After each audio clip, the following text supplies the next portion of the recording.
welcome to the Thursday stream. I hope everyone's having an awesome Thursday morning. I see you, Cheeto Ray. I see you. I see you.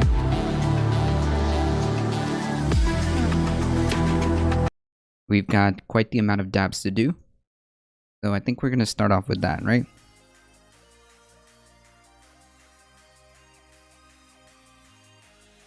Yeah, I think we got all 10.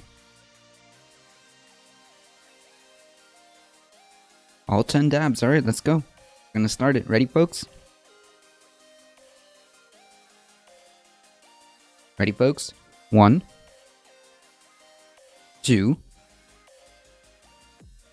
3,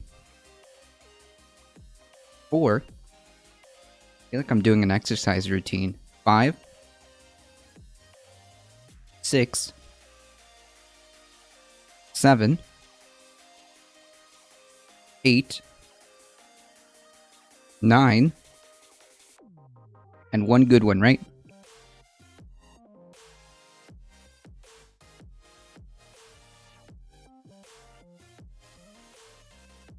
Ten out of 10.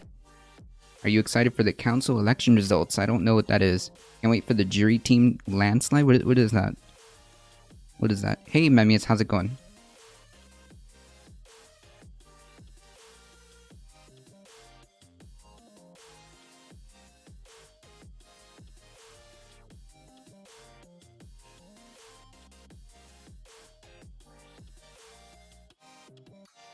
Jury team, well said. I didn't say anything, but okay. No idea what that means. Morning. Mostly a nothing burger. Okay. Fair enough.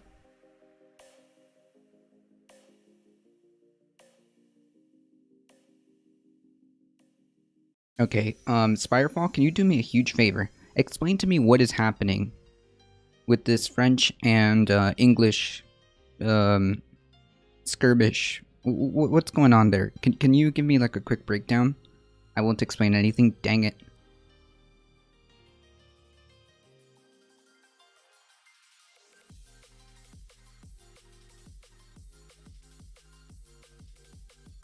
They're just mad over fishing. That's the long story short. Okay, so it's over a I guess fishing dispute, like rules on what.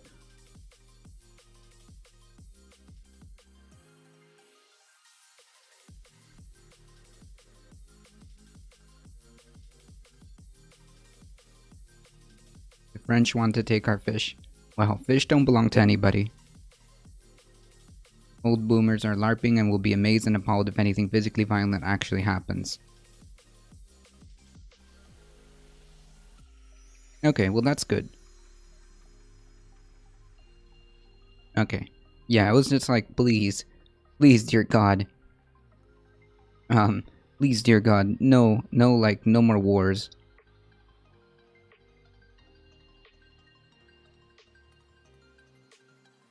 Are you okay, Eric? Eric Bristow?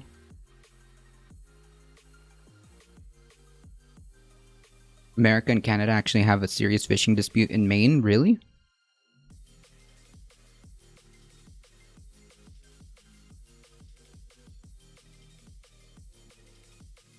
Foreigners are trying to take my fish. What about the Falklands? Jeez.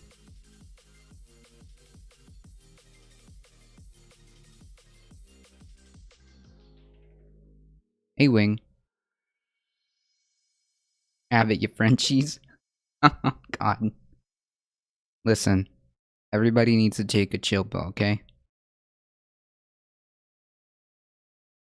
Yeah, it was a small dispute, but it's now big because it's close to $1 billion. Jesus. Hey, Wing.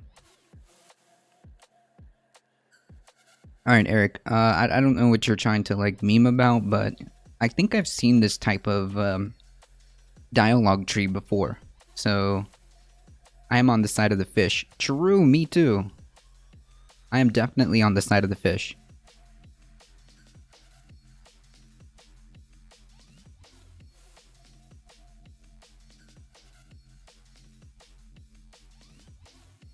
Do you think platforms have responsibilities to end all this harassment towards creators? Um, it is. I think it is against terms of service. You know that, right? I think. Wait, Wing. Can you? Hmm.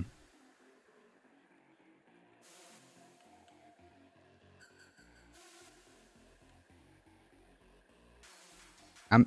I think like harassment goes against terms of service, even if you do it against creators, not just against like people in chat.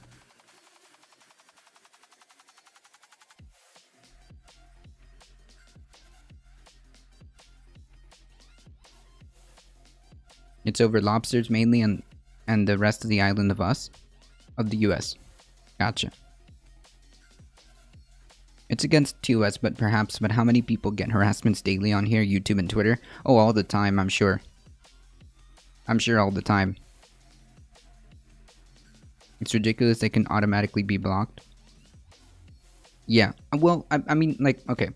We're gonna you bring up an interesting point, Wing. We're actually gonna talk about that. See,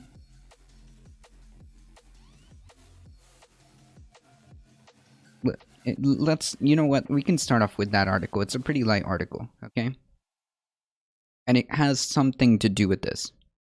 Let's just get that started. And Eric, can you chill with like spamming chat with random stuff, please?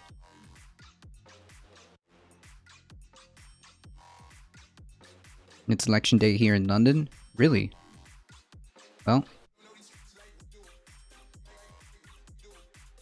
Sadiq wins.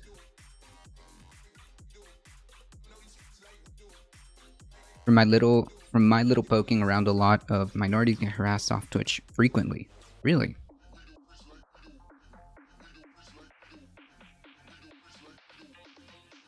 Okay, hold on. You know what? Let me pull up this article here.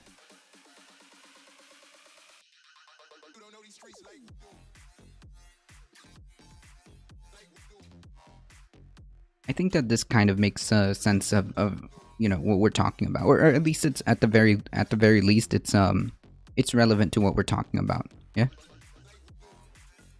Okay, let me make sure I have everything set up here.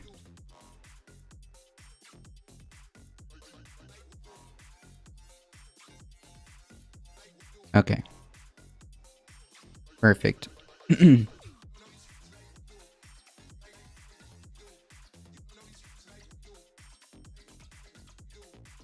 Oh, that's right. You guys get ranked choice voting. Nice.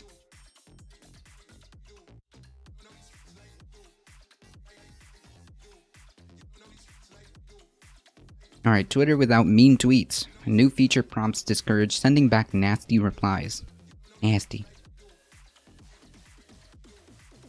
Could you imagine what late night... Okay, yeah, this is nonsense. Twitter on Wednesday released an improved version of its prompt feature, discouraging users from sending potentially harmful or offensive replies, encouraging them to think twice before sending any mean tweets. Now, here's the thing, like, basically what they're proposing is that basically what they're proposing is a preemptive strike, right? It's preemptive. You try to type out something, and the Twitter AI will catch it and will be like, "Hey, are you sure you want to are you sure you want to type this?" And it's like, I don't know if that really is the solution to this problem, right? I think that honestly, like it's like they're trying to read your mind before you even get to post something, which I think that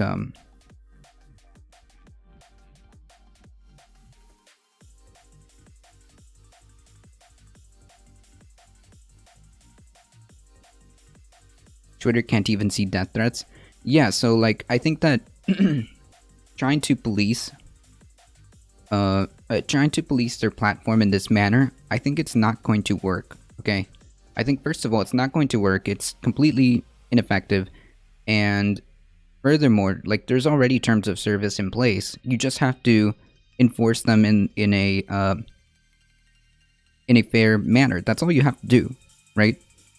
That's literally all you have to do. It's just you have terms of service. You can't you know, advocate for violence, or you can't say X. Like, there's terms of service that are in place, right? So if you say something against terms of service, and you decide, because you have agency of your own to post that post, and then you get hit with the ban hammer, that's on you. But my point being is, like, why would they like devote an entire AI to kind of like morph your thought in a way? I don't know. That seems kind of creepy. I don't trust like large social media companies like this in the first place. Hey, Spread It Forward, how's it going?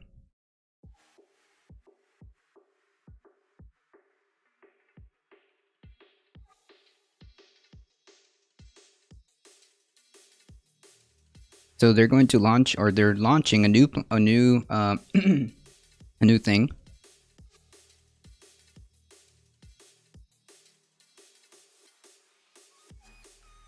Do you want to review this before tweeting? The prompt asks Twitter users about the not so nice tweet and presents 3 choices. Send the tweet as is, so you can still do it, edit it, or delete it. It's been quite the week for new features and acquisitions for Twitter. On Monday, the social media platform released for all users Twitter Spaces, its response to audio chat hit Clubhouse. Clubhouse? The heck is a Clubhouse? On Tuesday, Twitter announced it's acquired Scroll, a subscription service that removes ads from news sites. Wait. Okay. Hey, Darknet, how's it going? I'm sure they don't expect it to work, it's just to make themselves look good to advertisers. True. Yeah, I mean, yeah. Yeah, at the end of the day. The updated prompt feature comes after Twitter tested it last year, which led to fewer offensive replies. For instance, when users receive a prompt, 34% of them changed their initial reply or did not reply at all. After being prompted once, users composed an average of 11% fewer offensive replies in the future. Like, what does that even mean?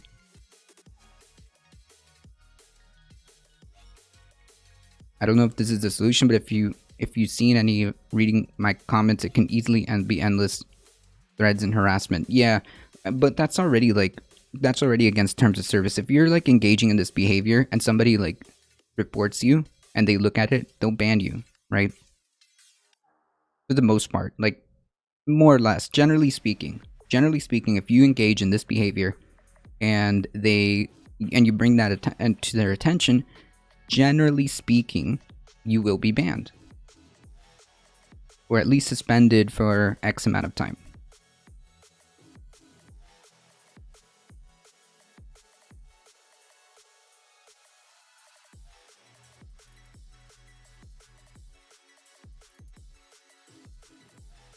I just think that I'm not really comfortable. I'm not really comfortable with Twitter doing this. I mean, it's basically they're like shaping your mind, and it doesn't even work anyways. Okay, because you can still do it. You can still do the thing. I think, honestly, Twitter and all these other social media companies should just focus on applying what terms of service they do have and just apply it correctly. That's it. Okay? That's what they should be focusing on. They already have terms of service, just apply it correctly. That's it. Hey, Brent Blaze, how's it going? Instead of making up all this fancy AI stuff that, doesn't even work anyways.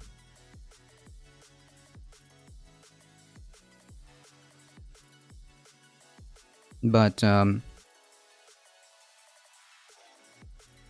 as Darknet said, most of it's really to make themselves look good for advertisers, which makes sense, to be honest. Which makes perfect sense.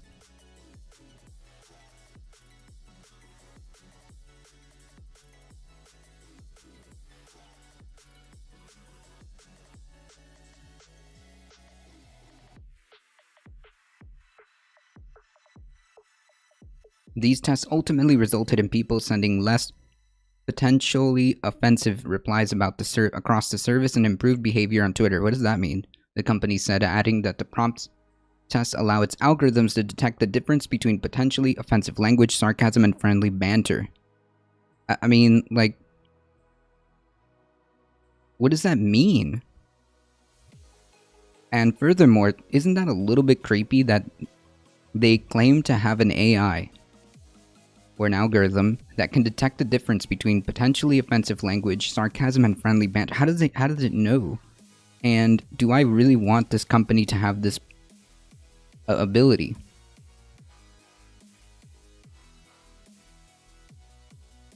That's correct, sourcing. That is correct.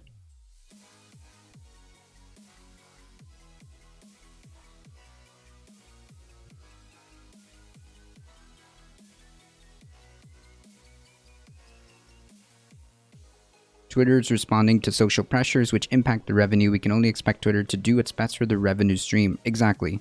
Yeah, exactly. As you and Darknet pointed out. That makes a lot of sense.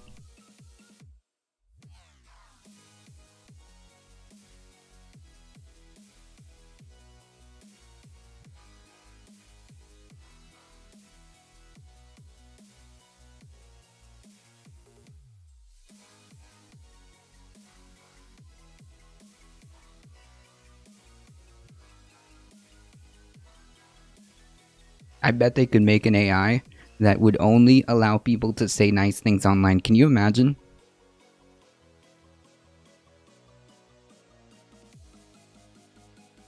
Grammarly will tell you if the sentence or paragraph you are typing sounds mean or friendly. That's weird. I don't know what that means. Like, how does it know what mean is? And how does it know I am being mean, or I'm just making or I'm just making like sarcastic comments, or how does it know how like? Can we Google how it works? I mean, I guess we could. Wait, why would they reveal any? Wait, why would they reveal any how any of their algorithms work? I doubt we can find it.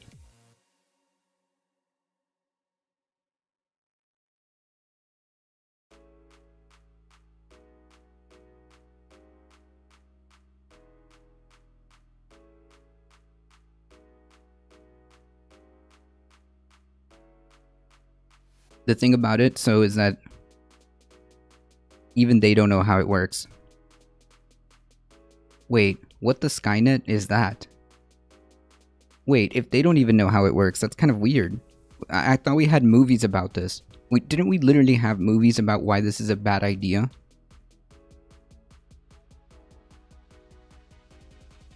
How do you say I'm sorry? No, that's not what I'm trying to Google. How do the Twitter algorithm works?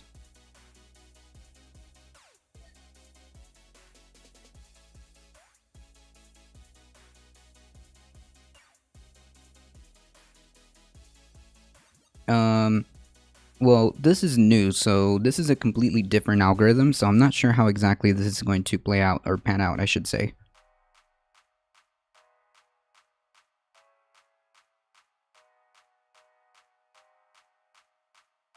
Yeah, so I'm not sure. Yeah, this is like some Black Mirror stuff. We're like approaching Black Mirror levels. Honestly, this might make me an accelerationist of sorts, but I like that companies are bringing down the hammer. It illustrates the problem with corporate power. It makes it easier to say things like, yeah, it's almost like the profit motive isn't pure and companies only care about their bottom line. Maybe this free market you seem to love so much isn't actually a good thing. Yeah, I mean, like, there's definitely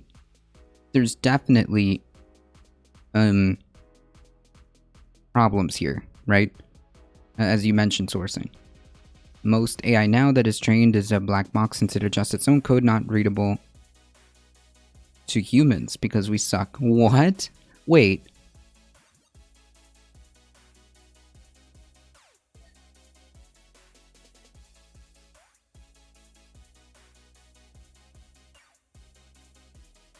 Hold on one second. Okay. Yeah, I think I'm... Okay, that's much better. Most AI now is trained. It's a black box since it adjusts its own code. It's not readable to humans because we suck. Yeah, I'm telling you, didn't we have like movies about this as to why this was a bad idea? I don't know. Yeah, these engines are not auditable. What? I think that there's some serious like questions to be had here, right? Shouldn't there be like some ethical questions behind this? Yeah, I'm trying to look like about how the Twitter algorithm works, and it's basically just saying like the things that you might use to get better engagement, but this has nothing to do with the new feature. The new feature.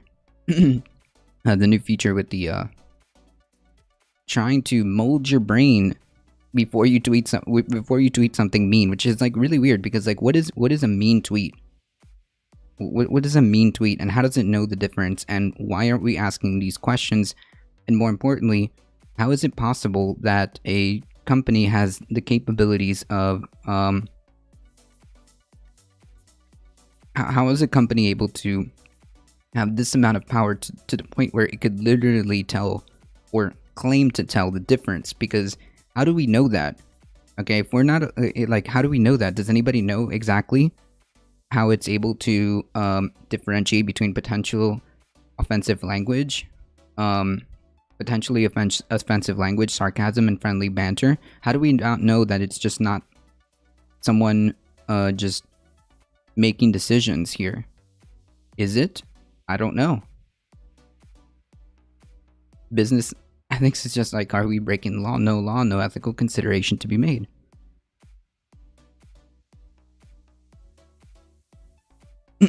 Yeah, to a degree, that's 100% true.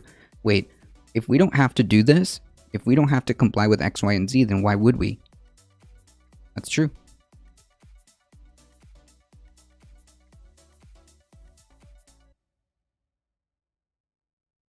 How does Grammarly work?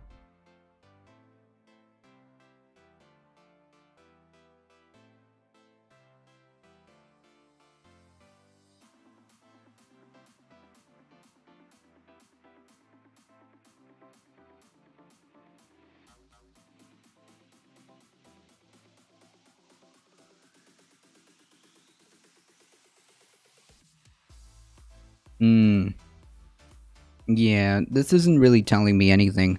It just says that, oh yeah, we have algorithms. We have algorithms that flag potential issues in the text and make context-specific suggestions to help with grammar, spelling and usage, wordiness, style, punctuation, and even plagiarism.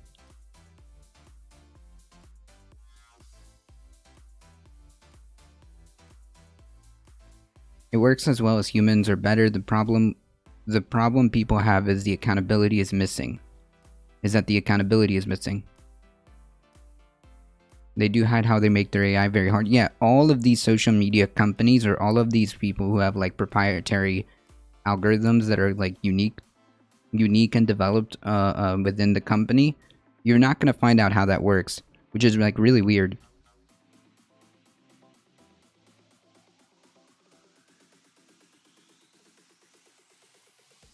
Robert Miles has interesting videos on AI safety and ethics. All right, let's check that out. I think that this is pertinent right here. Hey, how's it going? Sexy_Melly. Pretty sure I saw you in Ben's chat yesterday, so I thought I'd check your stream out. Thank you, I appreciate that. Yes, that was me. It is I.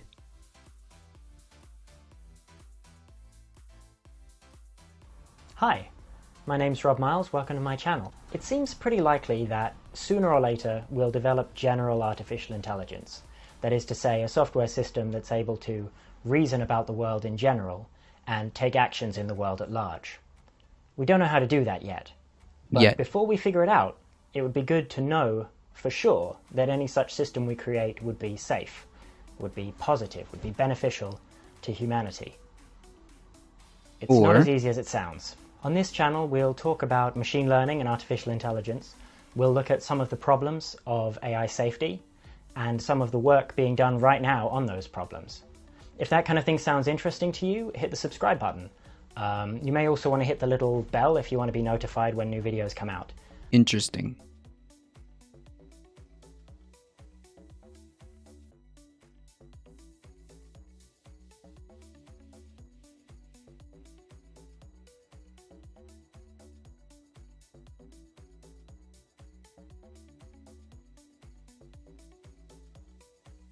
Is there like a specific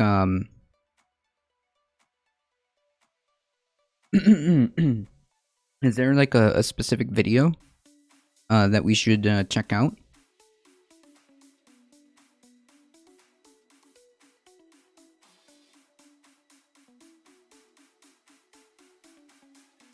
I have a gender identification algorithm that I created for funsies last December. It is decent. I use it to look at company demographics at scale. Interesting.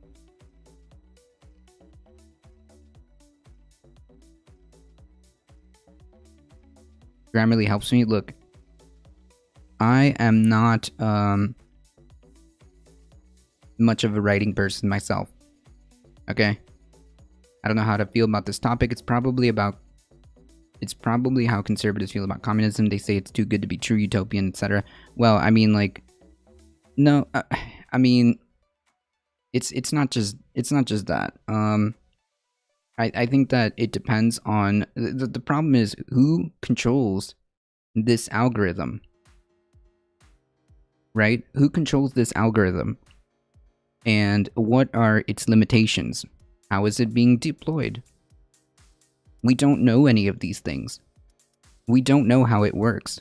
Furthermore, a lot of these algorithms, generally speaking, are self-learning. They don't even know how it works, as somebody pointed out in chat.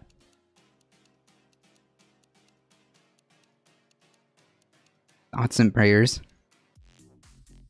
Well. Thank you, Sourcing.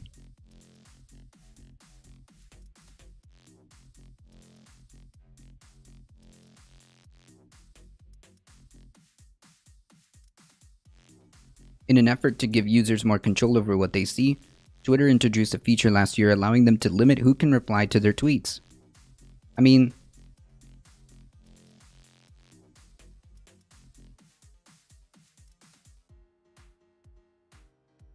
I think it's just going to be like a self-auto mod. Interesting. Then they aren't learning from us at that point, and it's up to their own devices. Yeah, but like, yeah, again, who is allowed to have this type of capability, and what is the limit? In an effort to give users more control over what they see, Twitter introduced a feature last year allowing them to limit who can reply to their tweets. Okay, like maybe this is fine. Users now have 3 options to choose who can reply to their tweets: everyone, only people they follow, or only people they mention in a tweet. Yeah, I mean, like, this is probably just fine. You know, this is probably just fine. A while back, we were talking about the stop button problem, right? You have this, it's kind of a toy problem in AI safety. You have an artificial general intelligence in a robot. It wants something, you know, it wants to make you a cup of tea or whatever. You put a big red stop button on it, and you want to set it up so that it behaves corrigibly, that it will allow you to hit the button. It won't hit the button itself, you know, and it won't try and prevent you. It's sort of behaving in a sensible way, in a safe way. And that, like, by default, most AGI designs will not behave this way. Well, we left it as an open problem, right? And it kind of still is an open problem, but there have been some really interesting things proposed as possible solutions or approaches to take. And I wanted to talk about cooperative inverse reinforcement learning. I thought the easiest way to explain cooperative inverse reinforcement learning is to build it up backwards, right? Learning, we know, like machine learning, and reinforcement learning is an area of machine learning, I guess you could call it. It's kind of it's a way of presenting a problem. In most machine learning, the kind of thing that people have talked about already a lot on Computer File, thinking of Uber's videos and the related ones, usually you get in some data and then you're trying to do something with that, like classify, you know, unseen things, or you're trying to do like regression to find out what value something would have for certain inputs, that kind of thing. Whereas reinforcement learning, the idea is you have an agent in an environment and you're trying to find a policy. But so let's back up. What do we mean by an agent? It's an entity that interacts with its environment to try and achieve something.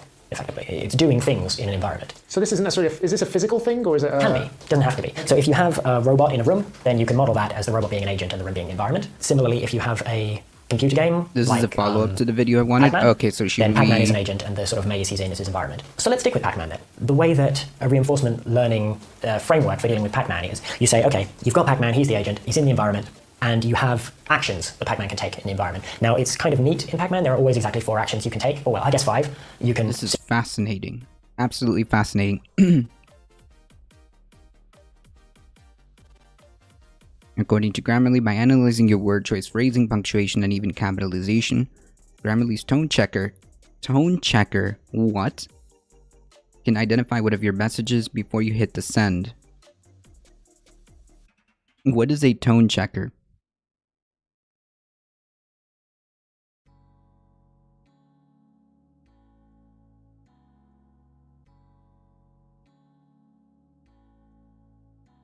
Okay, here we go. I tested out facial recognition algorithms in December that gave scores on race. It had an interesting bias. Black men wearing suits were scored as quote-unquote white. What? How did it know that? If you're an accredited investor, I have something. Whoa, no.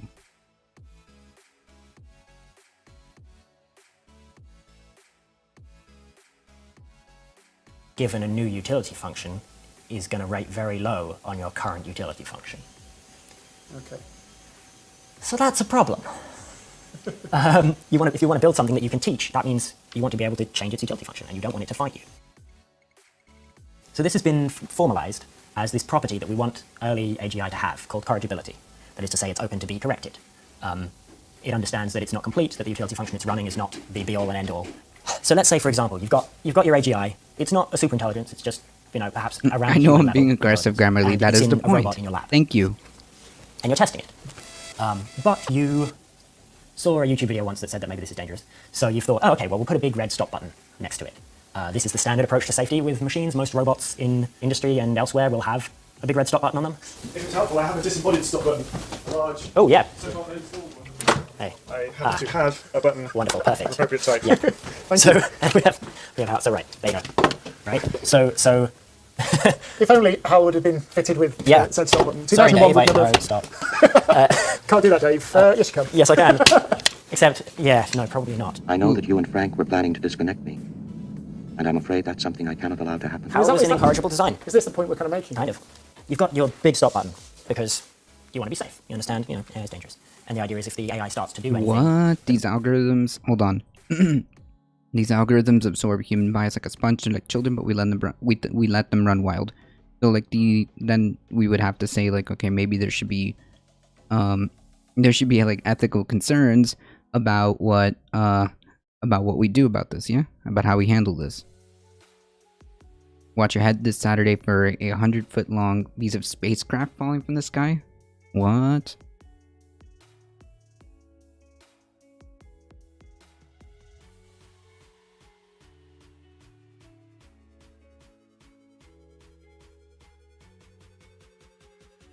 Maybe you don't want it to do, you'll smack the button. Make the button's like mounted on its chest, something like that, So you create the thing, you set it up with a goal, and it's the same basic type of machine as the stamp collector, but less powerful, in the sense it has a goal, a thing that it's trying to maximize, and in this case, it's in a little robot body so that it can tootle around your lab and do things. So you want it to get you a cup of tea just as a test, right? So you set it up with this goal, you manage to specify in the bots, like in the AI's ontology, what a cup of tea is and that you want one to be in front of you. You switch it on, and it looks around, gathers data, and it says, oh yeah, there's a kitchen over there, it's got a kettle and it's got tea bags, and this is like the easiest way for me to fulfill this goal with the body I have now and everything set up, is to go over there and make a cup of tea. So far we're doing very well, right? So it starts driving over, but then, oh no, you forgot, it's bring your adorable baby to the lab day, or something, and then and there's a kid in the way. Your utility function only cares about tea, right? So it's not going to avoid hitting the baby. So you rush over there to hit the button, obviously, as you built it in, and what happens, of course, is that the robot will not allow you to hit that button, because it wants to get you a cup of tea, and if you hit the button, it won't get you any tea, so this is a bad outcome. So it's going to try and prevent you in any way possible from shutting it down. That's a problem. Yeah, no Causally, it fights kidding. you off, crushes the baby, and then carries on and makes you a cup of tea. And the fact that this button is supposed to turn it off is not in your utility function that you gave it. So obviously it's going to fight you. Okay, that was a bad design, right? Assuming you're still working on the project after the terrible accident, you have another go at trying to improve things, right? And rather than read any AI safety research, what you do is just come up with the first thing that pops into your head, and you say, okay, let's add in some reward for the button. So that, because what it's looking at right now is it says, button gets hit, I get 0 reward. Button doesn't get hit, if I manage to stop them, then I get a cup of tea, I get like maximum reward. If you give some sort of compensation for the button being hit, maybe it won't mind you hitting the button. If you give it less reward for the button being hit than for getting tea, it will still fight you. Because it will go, well, I could get 5 reward for accepting you hitting the button, but I could get 10 for getting the tea, so I'm still going to fight you. The button being hit has to be just as good as getting the tea, so you give it the same value, right? So now No points. you've got a new... Is this your first time learning about our future AI overlords? No, I've read about like, I've read about AI and stuff like that. I'm just like bringing it up because, well, Twitter just happens to, Twitter just caught my attention with this new feature that I think I'm like, wait a minute, why are we doing this? You know, I've talked about Facebook and all this other stuff in the past. I caught a shit ton of heat when I floated my gender algorithm to some of my HR groups. It's important to be careful with these things. Yeah, no kidding. But they are very useful for research. In my opinion, these things should not be put out for the mass public use if there's potential for harm. Okay. Well, is it the robot's fault not to be programmed to avoid killing people? Yeah, I mean, obviously, like, there are... You would have to put in, like, fail-safes, right? You would have to put in fail-safes. You know, version 2. You turn it on, and what it does immediately is shut itself down. Because that's so much quicker and easier than going and getting the tea, and gives exactly the same reward. Why would it not just immediately shut itself down?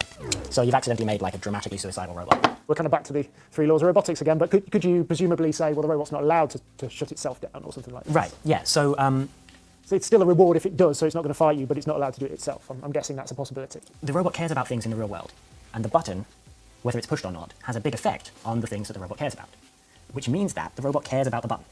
So either it's trying to stop you from pressing the button, or it's trying to press the button. Either way, that's not what you want. So suppose then you don't mount the button on its chest where it can hit it, right?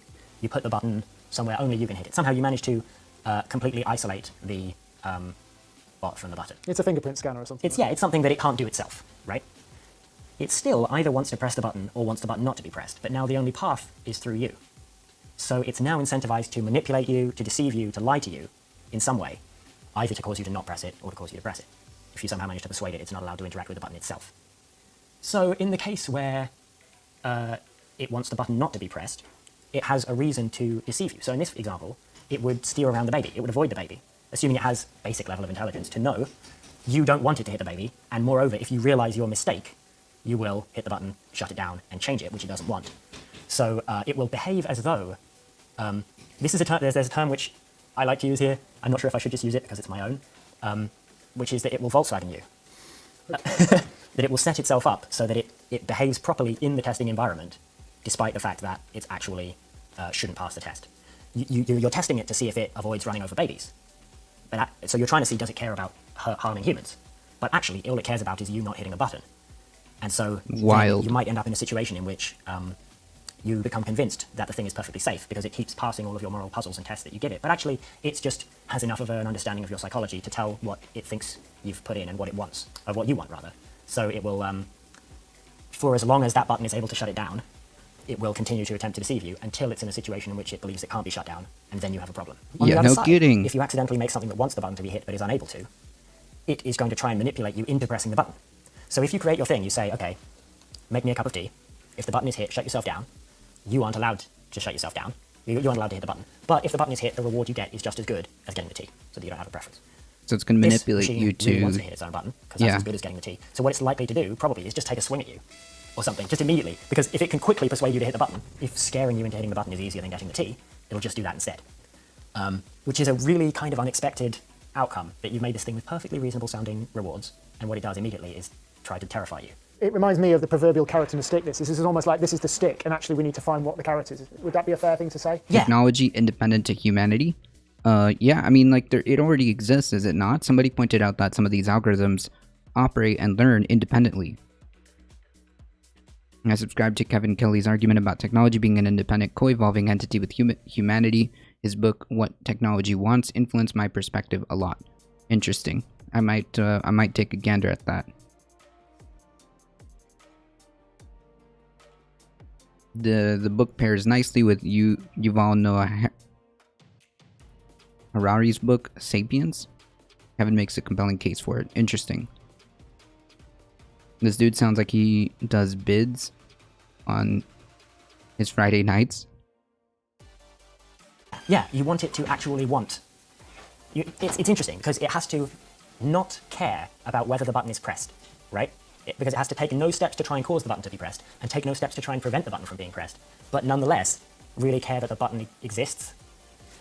So one thing that you can do, something slightly more sensible, is you define the utility function such that the whole part of what it's really trying to achieve in the world, and the part about paying attention to the button being pressed and turning itself off, and it sets it up so that it adds an adjustment term, so that those are always exactly equal.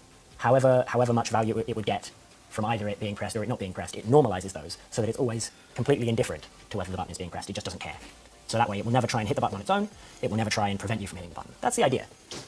That's a fairly sensible approach. It has some of its own problems. It sounds like a really complicated thing to evaluate, to be honest. Yeah, firstly, yeah, it is kind of tricky, and you have to get it right, but that's always part of this. But one thing that's interesting about that is that it isn't what's called sub-agent stable. So this is something that is a desirable property, and it's part of corrigibility, in fact, which is that if there's some property that the agent has, you want it to, if it makes any new agents, that they will have this property as well.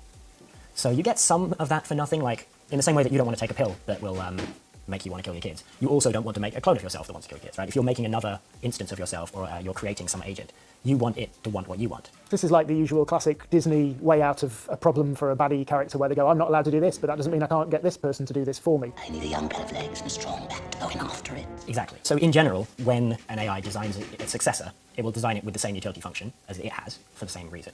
But unlike with some safety measures, where the AI will be explicitly motivated to remove the safety measures if it can by making new agents which don't follow them, in this case, it doesn't care.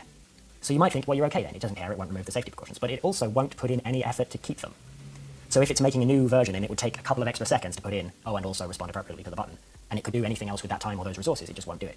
Because it looks at the utilities and says, if the button is pressed, I get X. Wait, robots are utilitarians confirmed? Is that what this are? Is that what like the foundation of the robot's morality is?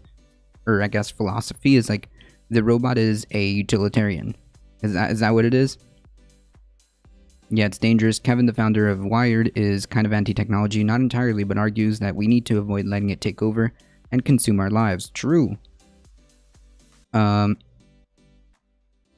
don't know. Hey, Alio, thank you so much for the 14 biddies coming in hot. Good morning.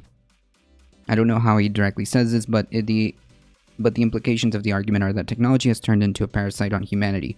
I mean, like, isn't that already like what's going on here with like social media and the fact that they essentially shape social media algorithms essentially shape what we see, what we experience in terms of like, I mean, because everybody is online, right? Everybody has a social media, right? Everybody has a social media, whether it be Facebook, Twitter, etc.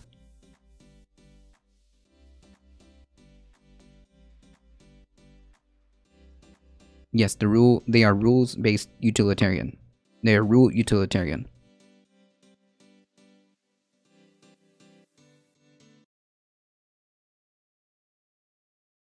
Tech is a broad word. When I think of technology, I think my PC, my car, a cup with a lid and handle.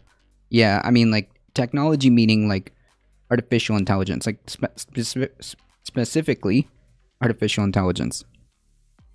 Even automation in this current system makes job loss the result instead of more free time. Yeah.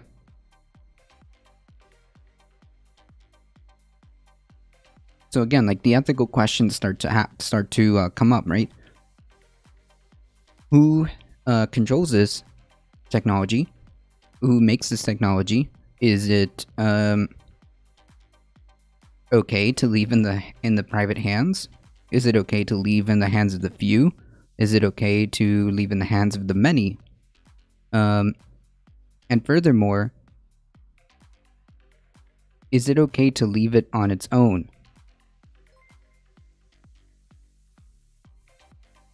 Thank you for the follow, Maria Lucien. And furthermore, is it okay to leave it on its own without any human interaction, you know? Getting into AI, social media, machine learning, these are areas where we lost the physicality of technology and therefore we lose sight of control. True. The big lie. That's right. Life Inc. Oh, I've heard about this book. I mean, Life Inc. Isn't that a documentary? I know I've seen that word somewhere. By Douglas Rushkoff is also an interesting perspective on another entity created by humans which is taking over the corporation. Huh. Interesting. I could have sworn I saw Life Inc. somewhere. Is it sourcing? Is it a documentary or is it a book? I can't remember where I've seen that word before. Where I've seen that title before, I should say. If the button isn't pressed, I get exactly the same. It is a book. This bit Okay. of code does nothing. There's no point in it, right? So it's going to be optimizing itself, or optimizing its successor in a way that, yeah, it thinks is being streamlining potentially, but actually is Right. missing the point of. And that's kind of unavoidable. If you have a situation in which it wants to preserve the button so that it can be pressed because it wants that, then you've made something that wants the button to be pressed and will try and manipulate you. If you do it the other way, whichever way you do it, you have problems. Another thing that people have thought, as a suggestion of something you might try in this situation, is to just have the AI not know about the button. Oh, so keep it a secret. Right, you have it hidden somewhere. I am a bookworm. That's a good thing. From somewhere else. I'm trying to be, they have okay? the I'm trying to button, be. so it's outside of their control, and they don't even know the button exists. So they're not going to be motivated to try and deceive you because I've they're not started aware to that stack you up. have the capacity to shut them down and change them. I've started different to variants I've started to stack up a lot of books that I want to read and get through. In fact, I would say that my girlfriend has motivated me to read more. So I've been collecting a lot of books, and in fact, throughout this whole entire quote unquote quarantine. And what I mean by quarantine is that so far, we've had the privilege of working from home, so I've had the ability to read more and more books, some of which are political theories, stuff like that, public speaking books, and I'm trying to read as many books as possible. Some of the books I've read pretty interesting. I'm actually on just about halfway through 1984. I'm actually going to take the time and read the book. So I'm about at half point of 1984. Then I think I'm going to take on manufacturing consent, and then we'll see where we go from there. Information acquisition is like a drug, true.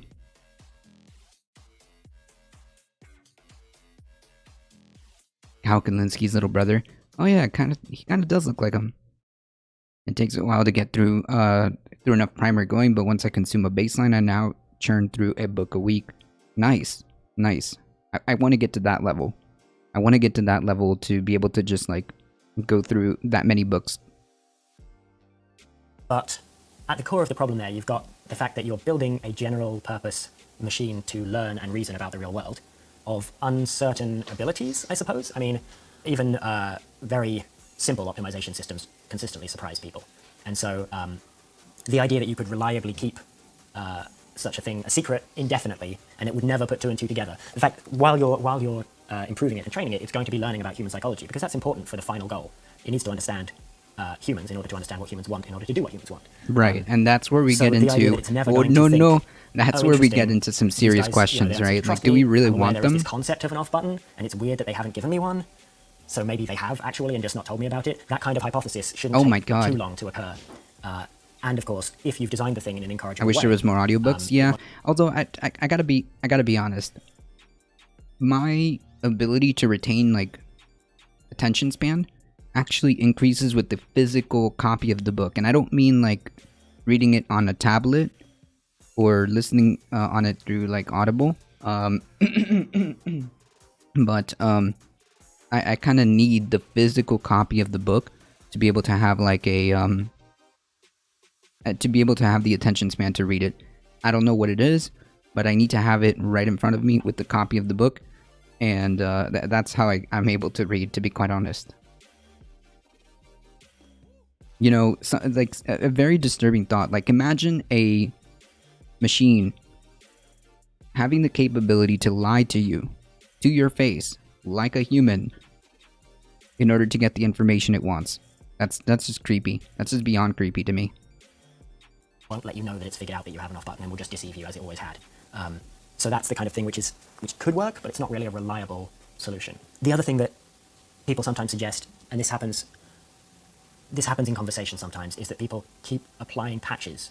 You have a bad idea for a way to do this, and then somebody points out the way that would go wrong, and then rather than realize that the core approach is flawed, you apply a patch. You say, oh, well, we'll also add a negative For term pop for science doing and that, fiction? Okay. and also for doing that, you know.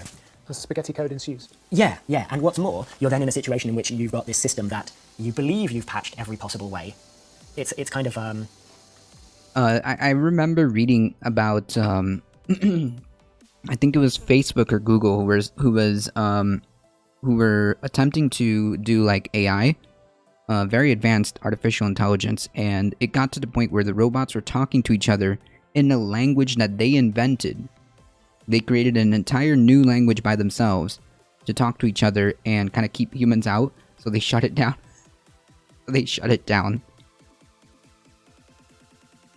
That's why I was so angry that schools are going to digital tests. Well, I mean, like, I don't see, like, digital tests being a problem. I see that, like, if you don't have the option to have, like, your school books as physical copies, then I might be like, you know, wait a minute, hold on. I need physical books for technical knowledge, but I do fine with audio for pop science and fiction. Gotcha. Hitchhiker Guide to Galaxy Read by Douglas Adams is great. I have a notepad you haven't proved it safe. You've just proved with that some you can't suggestions of figure out books that how I it's need to read. dangerous. But what are the chances that you've genuinely thought of every possibility? Ideally, we really want to be able to formally prove that the system has these properties. You don't want a system in which you've blocked off loads of specific actech that the AI can do, At least in high-tech and you're just schools. relying on it. It's like running a Dang. complicated search. Yeah, trying I to don't know figure out about a way that. to screw you over, and you're pretty sure I don't know you've about blocked off that, all the Wing. angles. I don't agree with that. I think that some You kids, kind of failed or before some you've begun students, that. I should Your say, code is learn running this extensive with search the that you just physical copy of hope the fails. book. And if it finds any way to do it, I think that if I think that option should be available. I mean, maybe the test can be digital, but the actual like material, the way a student learns needs to be accessible. However, it is as easy to the student to absorb the information. will jump on that opportunity. It's not a good way of going about things. The other point about this is that the button is a toy problem. It's a simplification that's useful for thought experiments because it lets you express your, it lets you formalize things quite well. You only have two possible outcomes. You hit the button or you don't hit the button. But in fact, with corrigibility, what we want is a more complex range of behaviors. We want it to actually assist the programmers in its own development. If it has, it has some understanding of its own operation, you want it to be able to actually point out your mistakes to you, or seek out new information, perhaps. If you say something ambiguous, rather than just assuming, to say, well, do you mean this or do you mean this? Or if you believe that you've been programmed poorly, to actually draw the programmer's attention to what Can made you a mistake, imagine, rather like, than hey, quietly storing that away for any time that they might try and press this button. I don't know how to tell you this, Likewise, bro, wanting but to we maintain have a and repair the bug safety here. systems and so on. These are, Can you fix me? These are more complicated behaviors than just not stopping you from pressing the button and not trying to manipulate you into not pressing the button. So there are some things that might work as solutions for this specific case, but you would hope that a really good solution to the off-button problem would, if you run it in a more complicated scenario, also produce these good, more complicated behaviors in that situation. So that's part of why there are some things that maybe are solutions to this problem, but they're only solutions to this specific instance of the problem rather than the general issue we're trying to deal with. Right. Right now, we have a few different proposals for ways to create AGI with these properties, but none of them are without problems. None of them seems to Send that to perfectly me, solve, Kala. all of these properties in a way that we can be really confident of. So this is considered an open problem. So I kind of like this as a place to go from the previous thing because I think it gives people a feel for where we are, the types of problems that it seems like the simplest thing in the world, right? You've got a robot with a button. How do you make it not stop you from hitting the button, but also not try and persuade you to hit the button? Right. Oh my That should god. be easy. No, well, and no, doesn't it's seem like not. it is. Like, it's so weird. Like, but at the same time, like, we can't really also, like, we can also understand that, wait a minute, we made this. So of course it's going to act in the same, like, in the same manner, right? It's going to adopt our capabilities, our, I guess, ability to lie or to deceive because, well, we made it. It's a human, It's a human invention. Year 0. If it were to move to digital only, I would expect it to be nearly free. Adoption implies sentience. I mean, to a degree. Oh yeah, Wing. Absolutely. Absolutely. There was a situation here. Hold on.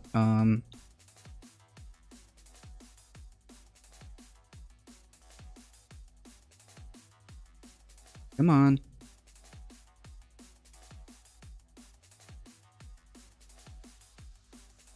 Stop. Okay, here we are.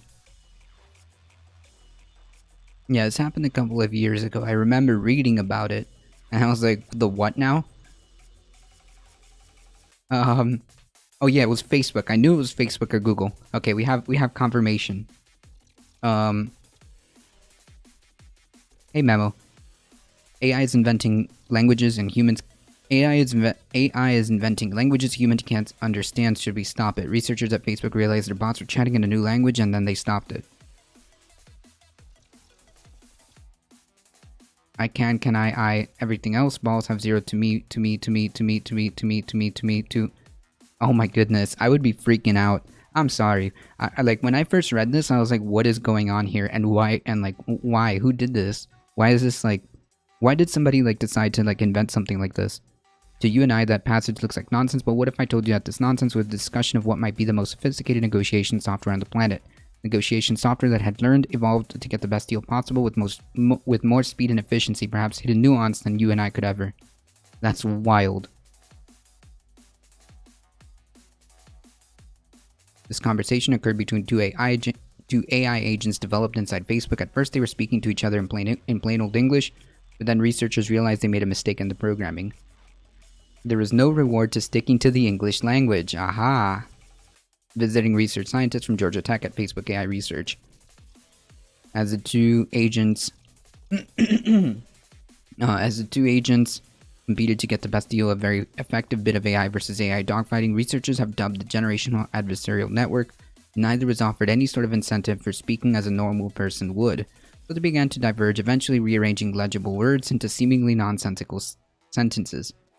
Agents will drift off to understandable language and invent code words for themselves, speaking to a now predictable phenomenon that's been observed again and again and again. Like, if I say the 5 times you interpret that to mean I want 5 copies of this item, this isn't so different from the ways of community humans create shorthand. Wow.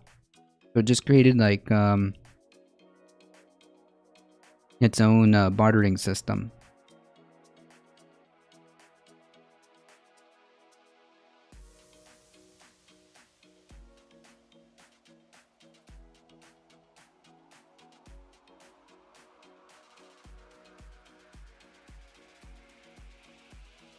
Ha ha ha ha. Be smarter. Be smarter. Aw, damn. Maybe you should be smarter.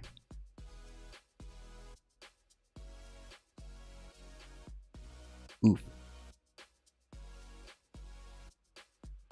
Maybe you should be smarter. I really wish we could trust people at the wheel. Yeah, like, that's the whole, like, ethical question. Who is behind it? Who's behind it? And how much power should we give? The Year Zero is a sci-fi book. The premise is that humans have the best music in the universe, and unfortunately our IP laws have fucked over the entire universe because they technically pirated all of our music. Interesting.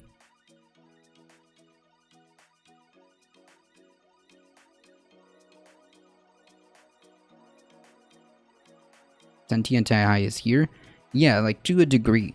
I mean, AI is developed based on humans, right? It's artificial intelligence, meaning it is our imprint made into technology, right? Of course it's going to have human-like behaviors.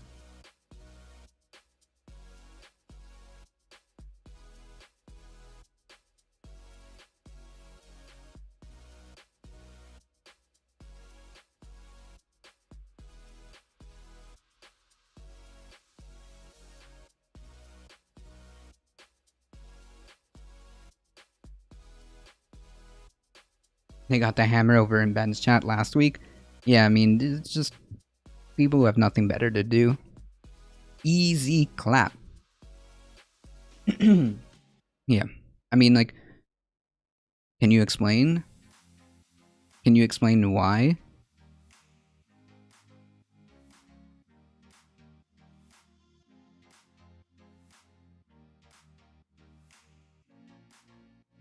Computers are complex, yes, no machines. Yeah, basically. To a degree. To a degree.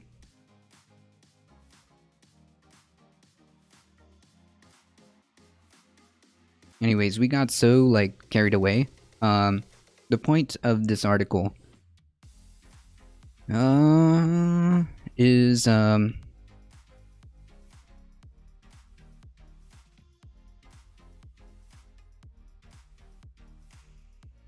this article kind of, well, this really wasn't all that remarkable or unique.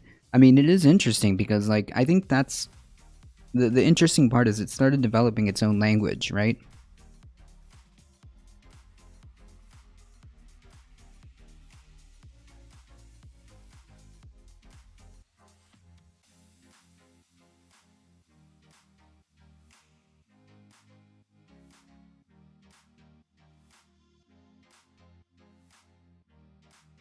It has no will.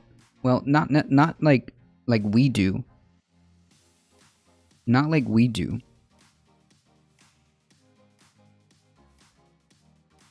So, yes, of course, but aren't we running code too?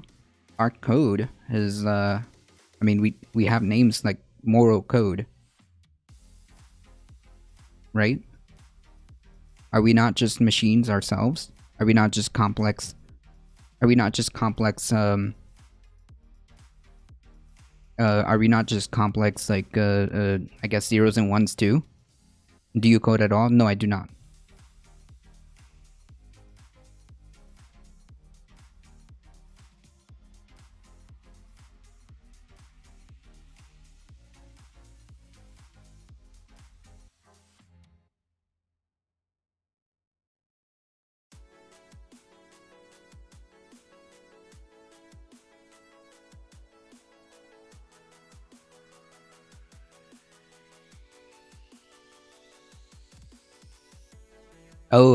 Okay, gotcha.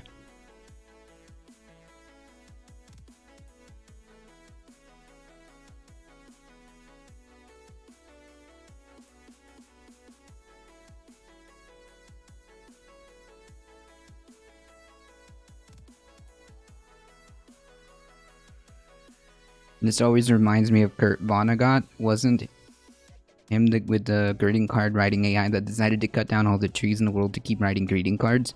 Right, because I mean, but don't we do that too? Don't we do that too? Aren't we willfully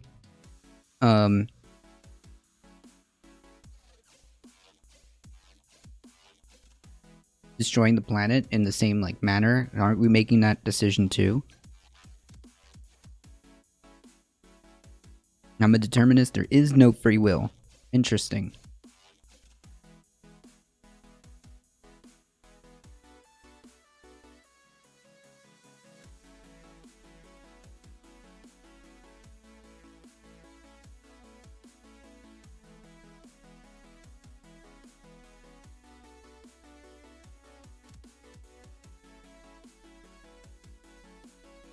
Alright, so as we and isn't a fulfilling programming, our AI system rewards choices for prompt.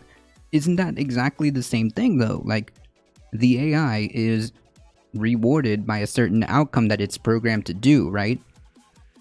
If I bring you tea, I get the 100 points. If I don't, I get 0. Isn't that exactly the same thing? Like, we have programming. It's just not, like, it's just weird to see it play out on how we, I guess, imprint it on machines. The word I'm looking for is imprint.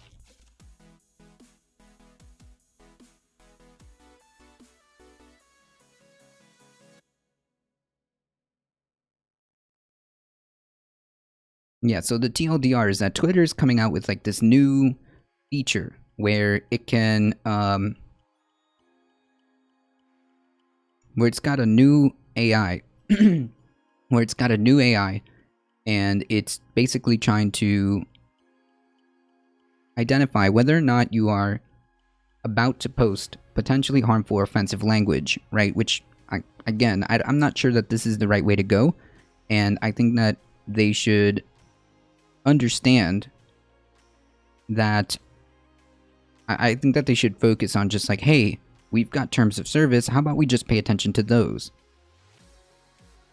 If you post something against terms of service, you will be banned. It's as simple as that. I just don't know, like,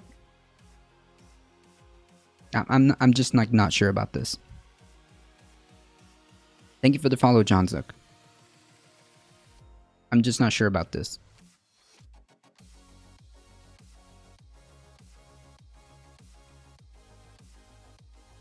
That is a fascinating rabbit hole. Fascinating rabbit hole we just dove into. Twitch precogs? What does that mean?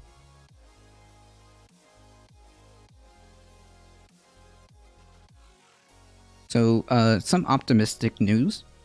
Pfizer, Moderna vaccines are effective against variants and more are effective against variants. So we've got new studies to indicate that indeed these mRNA vaccines, Pfizer specifically, Moderna specifically, are actually effective.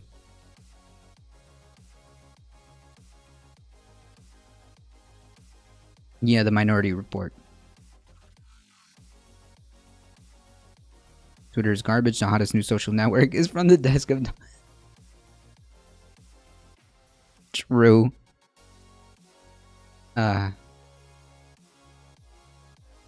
With the U.S. Food and Drug Administration's Vaccine Advisory Committee meeting being held today to discuss the J&J vaccine and blood clotting, there's even more interest in what's going on in the pandemic than usual. Here's a look at some of the top stories. New studies indicate that Pfizer and Moderna vaccines are effective against variants.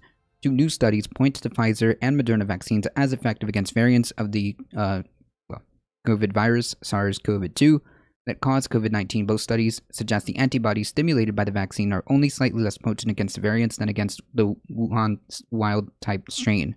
We're not seeing big differences, said Michelle Newsensweig, an immunologist at Rockefeller University in New York and a member of the group that published one of the studies. Get vaccinated, he added. The data came with lab tests from blood samples from a small number of vaccinated individuals. They have yet to be peer-reviewed. However, they are consistent with what's been reported from other studies. Nice. Nice. So it looks pretty good. It looks pretty good in my opinion. The data, yes. So the take-home message is that the vaccines are going to work against the New York variant, the South African variant, and the UK variant, said Nathan Landau, a virologist at NYU's Grossman School of Medicine who led this study. Awesome. Awesome.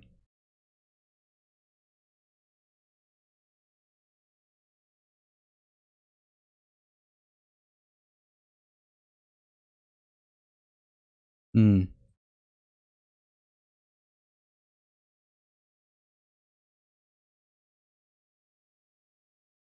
going on here?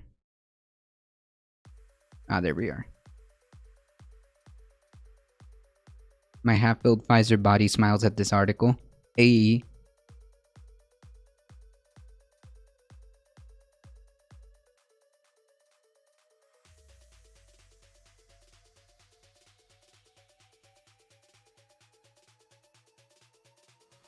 And we have new treatments too.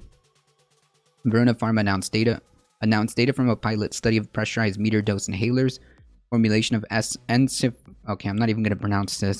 ensifentrine. The drug was safe and well tolerated in COVID-19 patients. TLDR, overall the patients in this study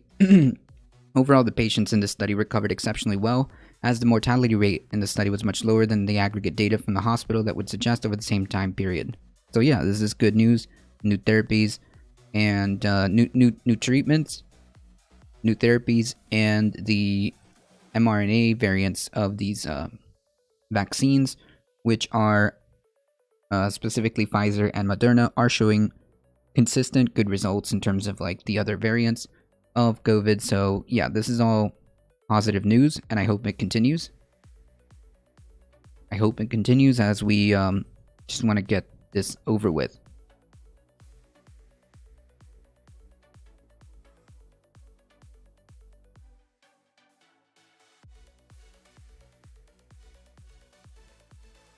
Alright, somebody posted this one here in chat. Following Chinese rocket to crash to Earth on weekend as US calls for responsible space behaviors. What does that mean? The House has called for responsible space behaviors. Hold on. And as Chinese rockets thought to be out of control looks to set to crash back onto Earth on Saturday. The US Space Command is tracking debris from the Long March 5B, which launched last week. Which last week launched the main module, China's first permanent space station, into orbit. The roughly 30-meter long stage would be among the biggest space debris to fall to Earth. The non-profit federally funded Aerospace Corps has said it expects debris to hit the Pacific near the equator after passing over eastern U.S. cities. The orbit covers a swath of the planet from New Zealand to Newfoundland. The U.S. Defense Department expects it to fall on Earth Saturday through where it will hit. It cannot pinpoint until within hours of its re-entry.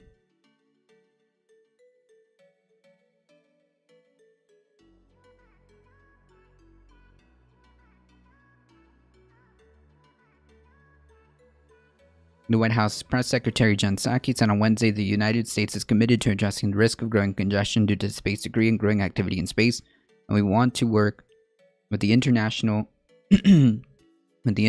community to promote leadership and responsible space behavior.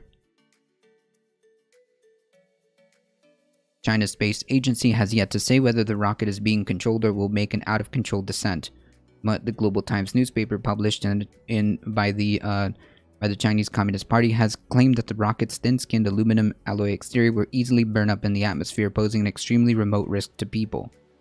Jonathan McDowell, astrophysicist at Harvard University, has predicted some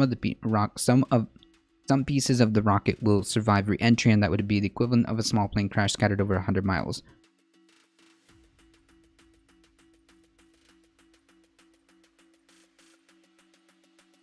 Oof.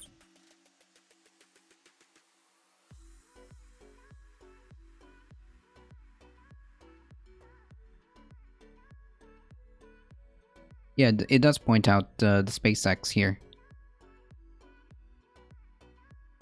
In March, debris from Falcon 9 rockets, launched by US company SpaceX, fell into Earth in Washington on the Oregon coast.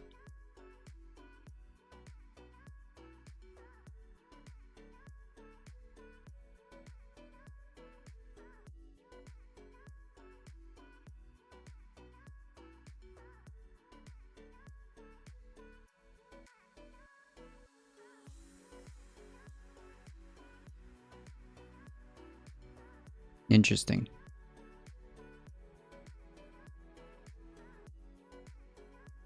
Okay, so, on the news of like COVID, it seems like the Biden administration supports waiving patent protections for COVID vaccines to raise global production. I think that this is the correct move. Let's single out China instead of making it a general task for all. I mean, they kind of mention it by saying like, yeah, we need to get together with the international community, so that this stuff doesn't happen. I mean, they kind of made a motion. Not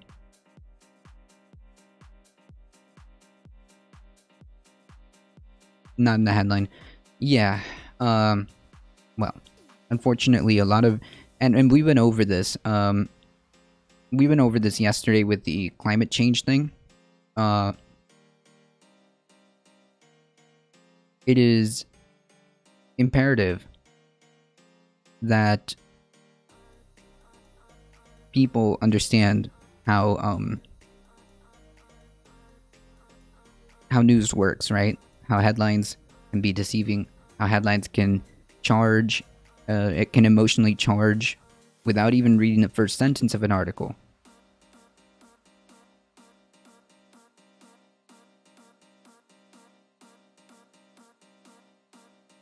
I fear it's 5 months too late and we're gonna have yearly coronavirus shots. You think so? So much bias? Yeah, there is bias, definitely. A lot of news is biased. A lot of news organizations have specific biases. The point being, which was one of the things, I mean, like, again, obviously climate change is something that I take very seriously. So I pointed that article out on purpose, right? One of the underlying lessons is one of the underlying lessons was that there is huge biases, and what a headline can do to emotionally charge an article before anybody even reads the first sentence. Wait, what are you talking about? What are you talking about?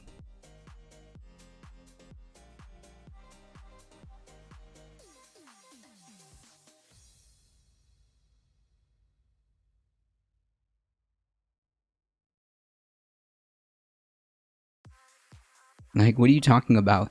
So just to be clear, Jeffrey James,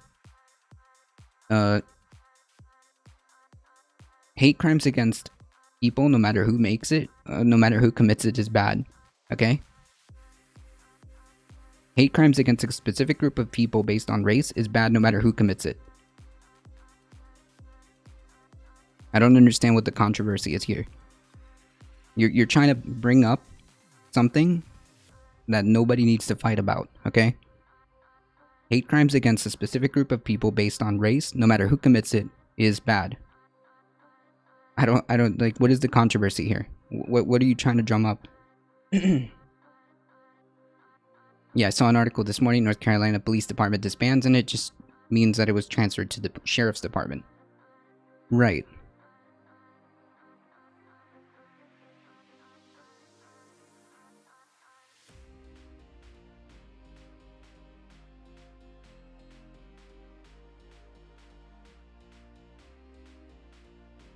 Wait, but it...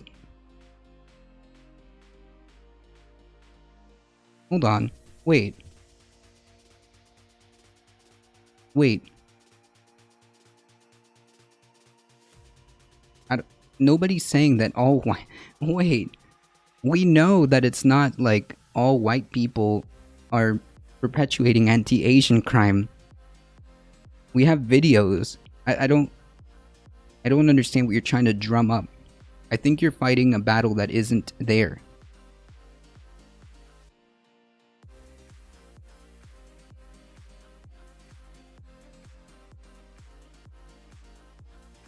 I explained it to you. Anybody who commits a hate crime against another group of people based on race is bad. Where is the controversy here?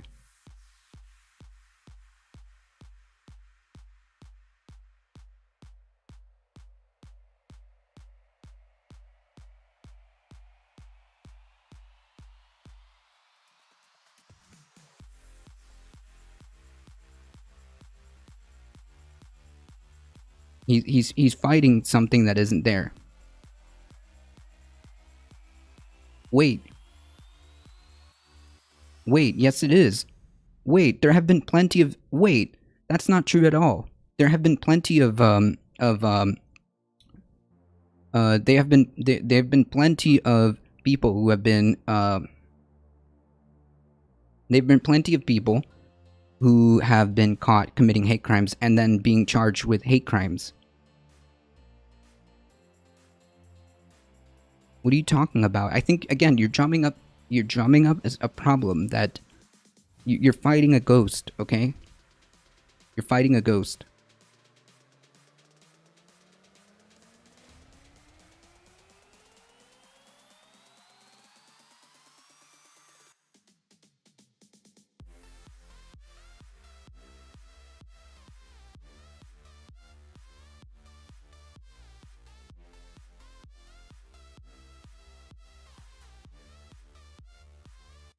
Dude, you're just talking nonsense. You're going from point to point to point to point. You're literally talking like points to point to point to point. Like what are you trying to? What are you talking about? Wait, wait? All right, listen. That's not what I said. And if you want to talk about something real, come back. Jesus Christ.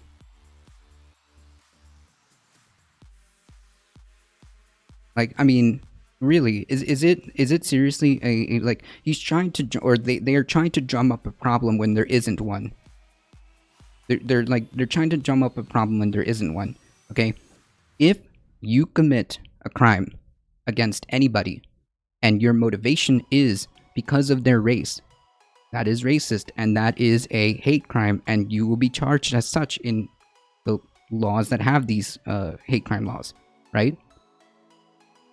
If you attack somebody based on their race, that is a hate crime.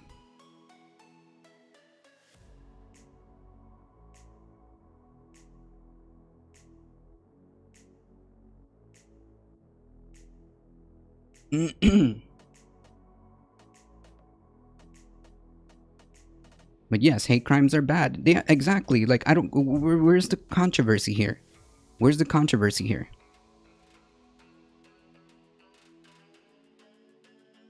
Jesus Christ.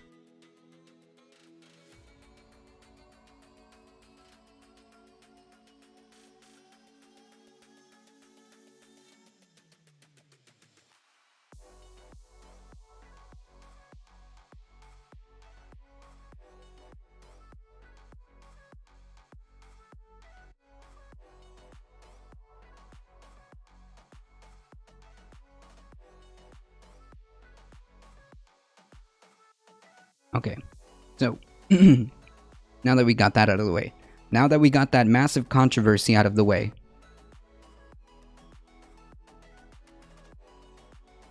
no, Digital Bean, no, not here.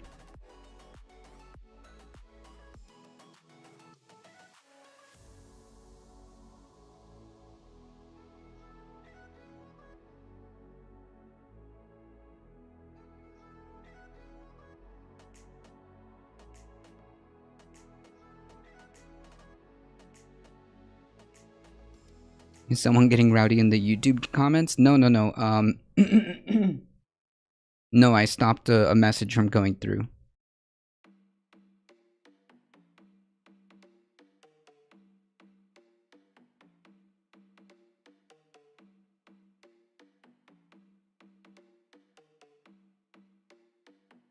Hot take, talking about race on race crimes is usually kind of cringe. Well, it depends. I mean, if it's relevant, it's relevant.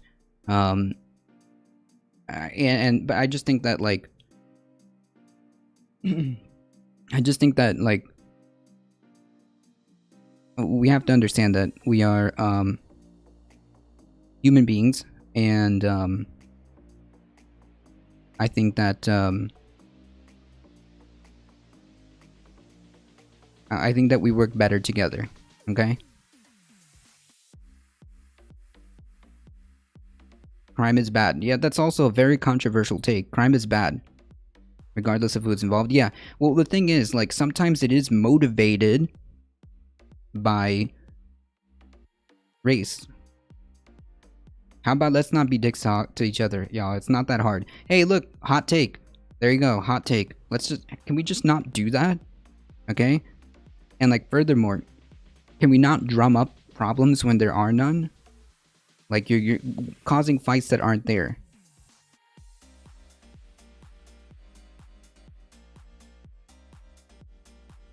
Anyways, the Biden administration said Wednesday that it would support waiving patent protections for COVID vaccines after weeks of pressure from the international community as cases surge brutally in India and other countries. The fact that, like, this has to be, like, a thing is incredibly callous. Incredibly callous, in my opinion.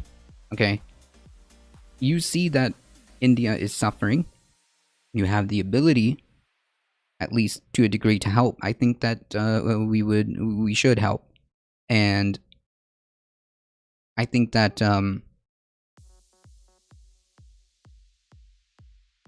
I think that the fact that, especially with this like global pandemic, I mean, now is not the time to be arguing about like intellectual property when it comes to like healthcare for a global pandemic. You know, like I don't get it.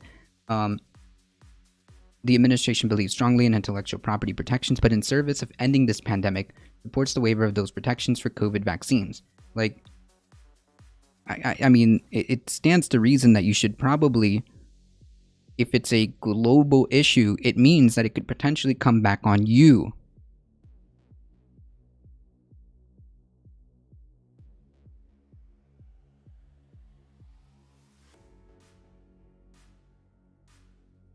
It is a global pandemic. This is like the same analogy to climate change, right? We should set the groundwork here in the United States and then export that and help other countries because it is a global issue. Climate change affects us all. That's okay, Squid. Skidder. I'm watching it. We should have been first in line to help, especially since we were first in line to have enough morons refusing the vaccine that's actually going to waste. True. I'm sure they're going to mention stifling innovation and not mention the public funding and research. Right? As our vaccine supply for the American people is secured, the administration will continue to ramp up its efforts. What? The Automod caught me saying disgusting as bad? Jeez. As our vaccine supply for the American people is secured, the administration will continue to ramp up its efforts, working with private sector and all possible partners to expand the vaccine manufacturing and distribution. It will also work to increase the raw materials needed to produce these vaccines. Stock prices from major pharmaceutical companies traded down after the announcement? What? I mean, how...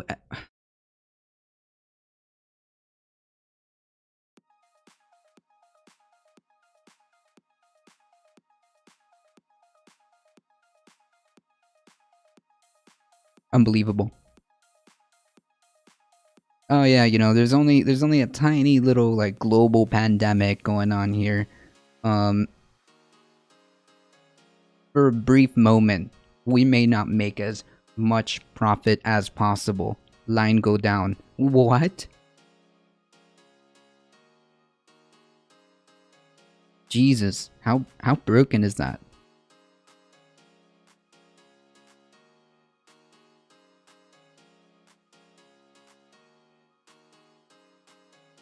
Correct sourcing.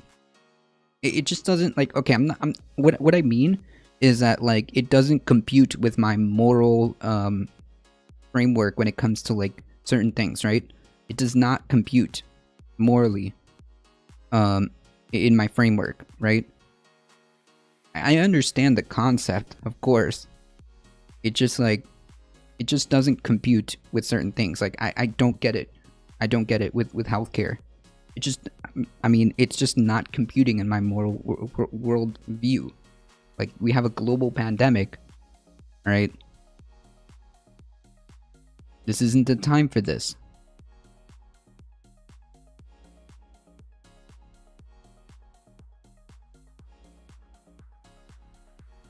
I said the Biden administration would negotiate the text of the waiver at the World Trade Organization, which is meeting this week, but said that the negotiations will take time given the consensus-based nature of the institution and the complexity of the issues involved. Complexity of the issues? Okay. President Biden has faced increased pressure from the global community and some Democratic lawmakers to suspend drug maker patents for COVID-19 vaccines so other countries could produce generic vaccines. The U.S. government provided assistance to some of the companies that developed the vaccines to speed... Hey, look at that. They actually acknowledge that.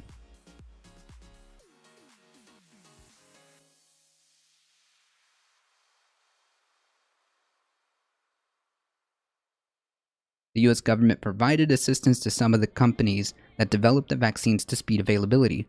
In other words, hey, yeah, it turns out the public sector had something to do with it.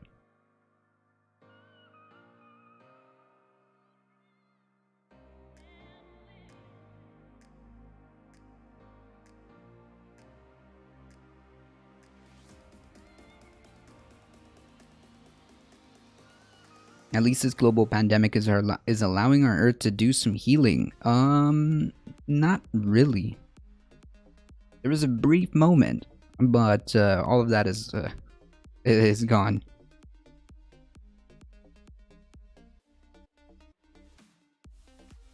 The US and other wealthy countries have been criticized for racing ahead in their vaccine rollout as other poorer countries struggle to obtain the vaccines.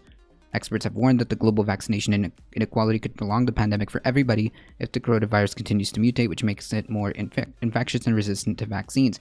Yeah, it turns out like what happens in terms of a global pandemic does have an effect and will come back to us. It's like the exact same analogy of climate change.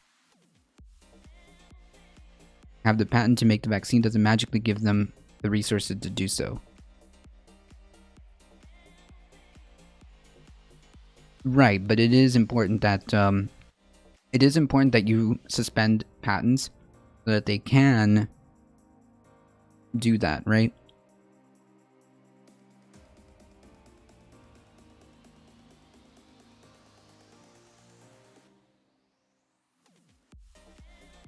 Correct sourcing, correct, totally verified, completely verified. That's true.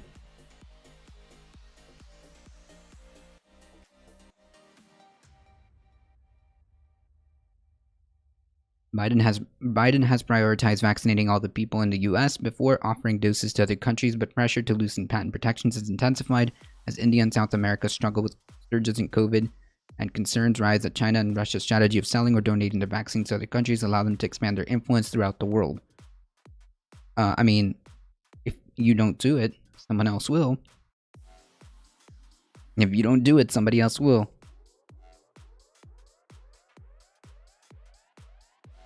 Some experts have cautioned that lifting patent protections might not improve global availability because the medications are difficult to produce, and some poorer countries might not be equipped to mass produce enough, a concern that some in the White House share.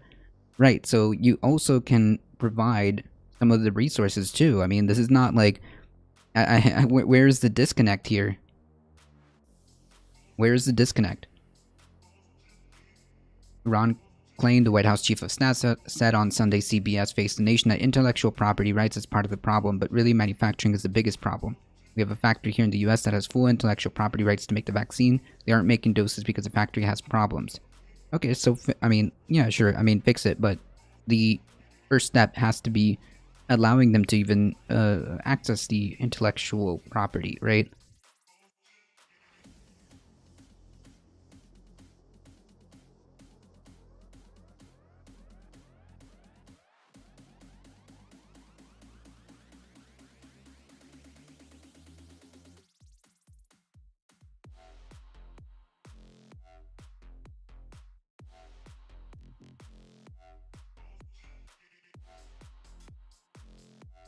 That's right.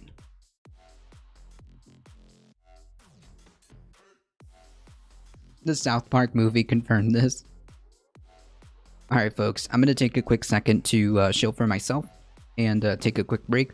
Folks, if you enjoy the channel and you like the content, feel free to hit the follow button, like the stream, subscribe on the YouTube channel, all that awesome stuff, and spread the word far and wide that this is the chillest place to be for news and politics, Monday through Thursday, 9 a.m. to 11 a.m. Eastern Time, and Saturday Catterday on Saturdays about noon Eastern Time, roughly.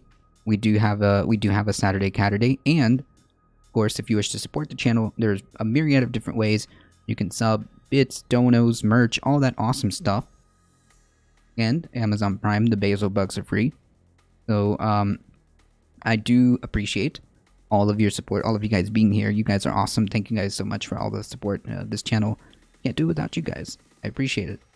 Let me take a quick second and we'll go down, we'll finish these articles here.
Sorry about that.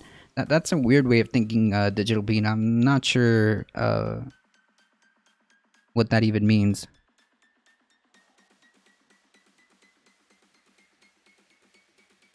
That's right, Wing. This is on the back of what we covered yesterday. This is on the back of what we covered yesterday. Explain to me how people who haven't been at work for a good chunk of this, explain to me how they're gonna magically come up with a year's worth of rent. Explain to me. Somebody with a bigger brain than me, explain how people who have not been at work for a good chunk of this are all of a sudden going to be asked to come up with a backlog of rent. Okay?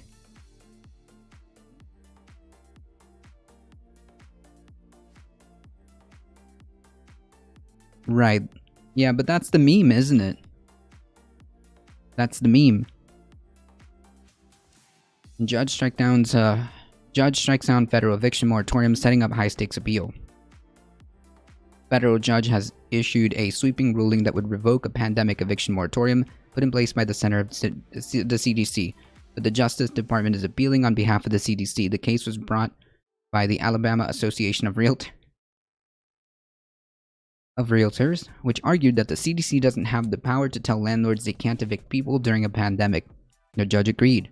Wait, I thought that we had, like, restrictions for health. When it comes to, like, health, I thought that, like, that's one of the CDC's purview.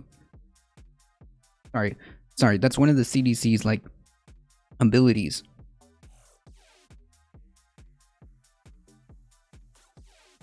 It is the role of political branches and not the courts to assess the merits of policy measures designed to combat the spread of disease even during a global pandemic. Wait.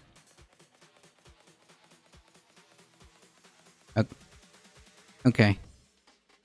The question for the court is a narrow one. Does the Public Health Service Act grant the CDC the legal authority to impose a nationwide eviction moratorium? It does not. But Jesus. The act that empowers CDC to make and enforce regulations that it judges are necessary to prevent the introduction, transmission, or spread of the communicable disease. But the judge said in this case the CDC overreached. Okay. There have been several rulings on the matter with conflicting decisions. This latest one goes farther than any of them by moving to strike down the eviction moratorium nationwide. So, like, you do realize what happens when this starts.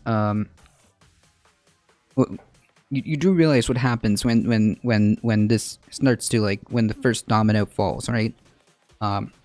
With mass evictions, because you know that as soon as it's lifted, the courts are already piled with eviction, with filings for evictions, right? Those are going to start resuming. A good chunk of those are going to be granted, and there's going to be a myriad. There's going to be a homeless crisis. There's going to be a homeless crisis.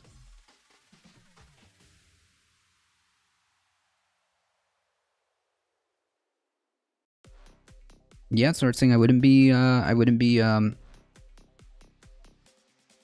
necessarily be opposed to that.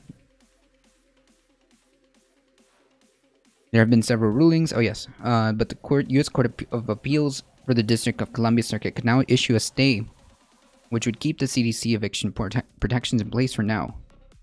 My hope is that the D.C. Circuit Court will quickly issue a stay and this ruling will not have effect. And the underlying ruling in this case is pretty weak in my opinion. Ruler said, Congress in December extended the CDC order, so clearly Congress thinks that the CDC has its authority. And if so, listen, if it becomes a problem where one agency can do this or that, Congress should immediately act. If that's the case. If that's the case, if you want to play like this semantics game, in my opinion, pretty pedantic, whatever. If the CDC doesn't have the purview, which is really weird to me, but okay, Congress needs to step in and act immediately. But Roller said, it is unclear whether the appeals court will issue a stay in which the appellate decision may go. He said that the Trump administration appointed many conservative federal judges who suspect could rule against the government exerting this kind of power, telling landlords not to evict tenants during a public health emergency. Wait, so then what is the point? What is the point of having a federal government if they can't even provide basic protections during a pandemic? Holy crap. It'll be a 3-judge panel that will review this. It will depend greatly on which 3 judges get selected.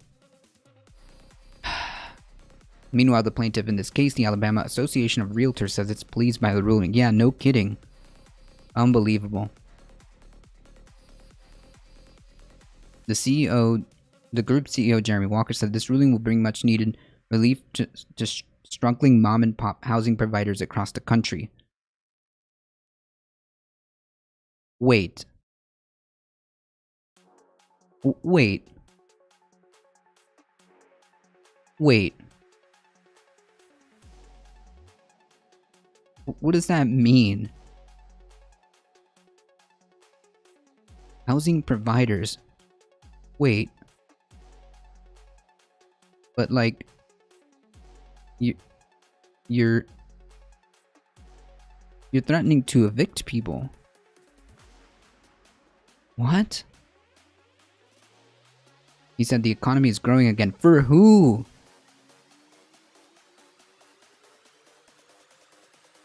For who?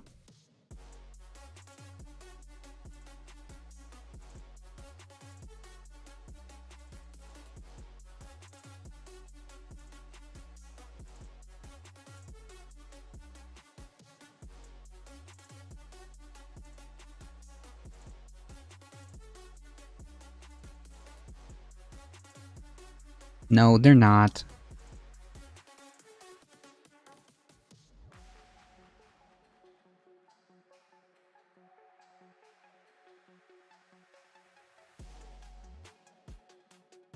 He said the economy is growing again and getting back on its feet. Our focus, for who? Our focus is now on the implementation of emergency rental assistance to support tenants who continue to suffer from the effects of the pandemic as soon as possible. Wait, hold on. So is the economy getting back on its feet, or do massive amount of people still require rental assistance to support tenants who continue to suffer effects from the pandemic? Which one is it? You can't simultaneously say the economy is good, it's growing, it's awesome, it's back on its feet, but also we need to focus on helping the people who still can't pay rent because of the pandemic. In other words, like, what double speak is this? What double think is this?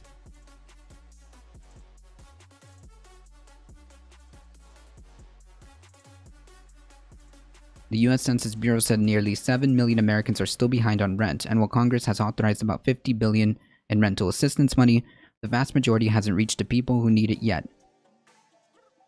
Unbelievable. The housing groups say that without the CDC order in place, many families will get evicted who might otherwise have avoided it. They worry that these families could wind up homeless just because they lost work during the worst pandemic in a century. Yeah, and then what?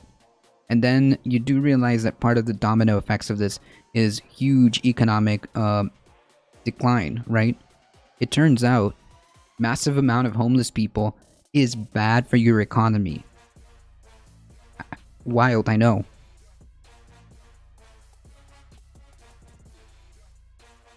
Hey, actually, Steak, how's it going?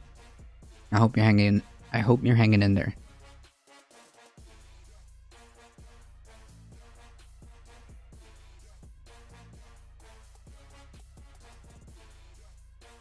Our labor market works only if there's insane pressure on it, forcing into jobs they wouldn't otherwise take. If you offer them help, people won't work shitty jobs. We're actually seeing this in many sectors.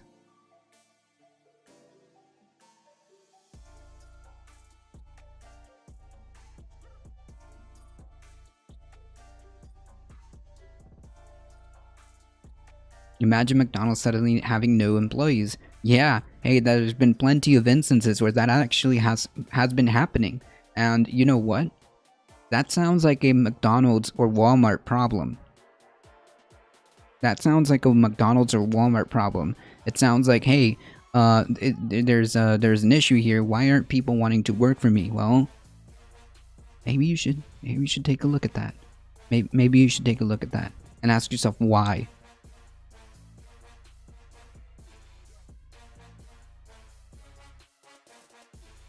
But that's why we're here in this situation. True.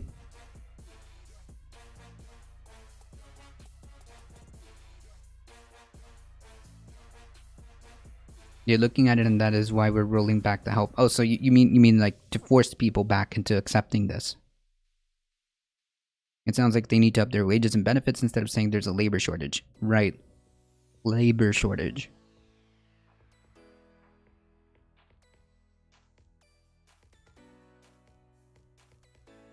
I see. I mean...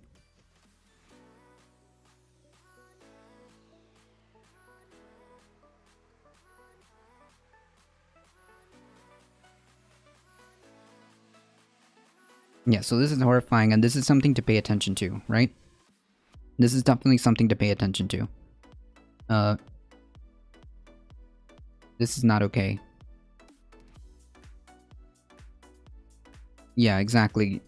Death or job is not a choice.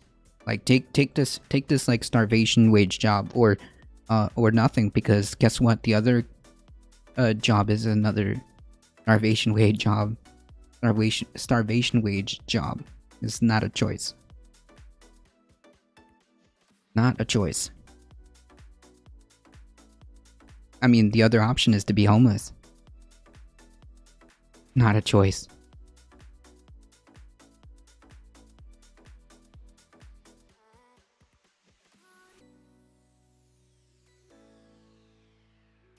Cool. So yesterday we went over a incredibly infuriating article. So I'd like to kind of counter that with this.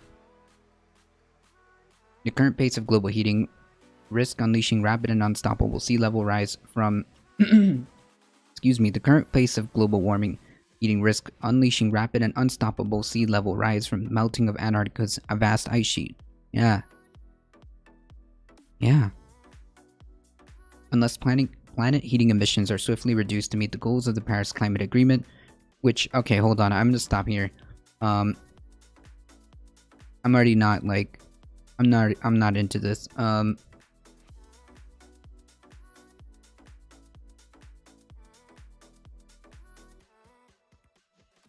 The goals of the Paris Climate Agreement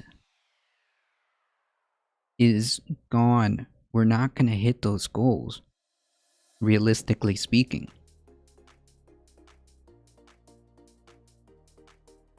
Realistically speaking, we are not going to hit those goals. Okay? It's gone. I think that keeping people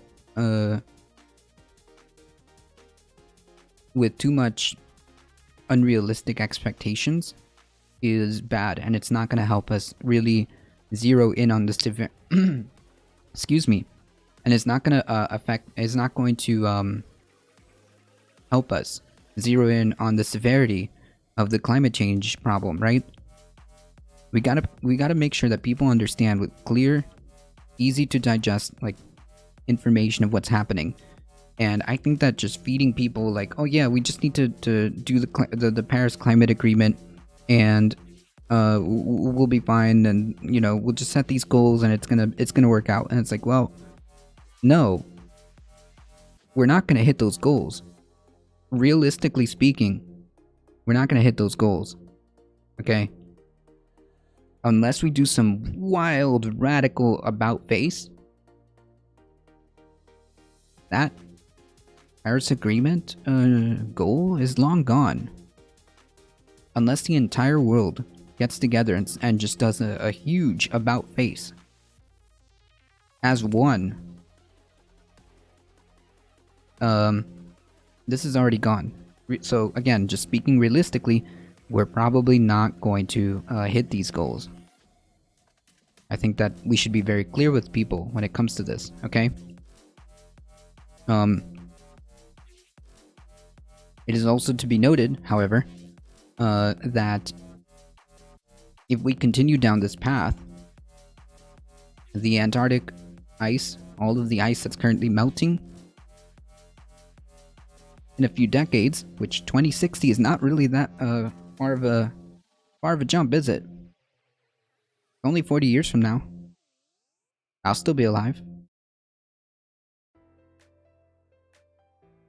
40 years from now.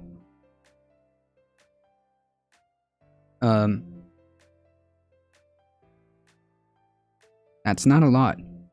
Okay?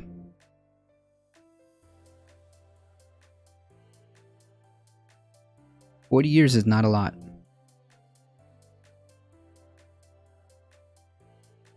Americans love freedom, but won't let me have the freedom to not work a job I hate.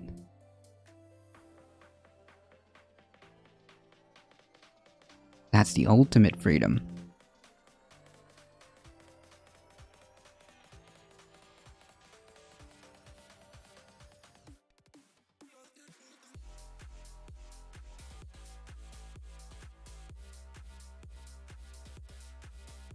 If the world warms up at a rate dictated by current policies, we will see the Antarctic system start to get away from us around 2060. That's the time frame, about 40 years from now.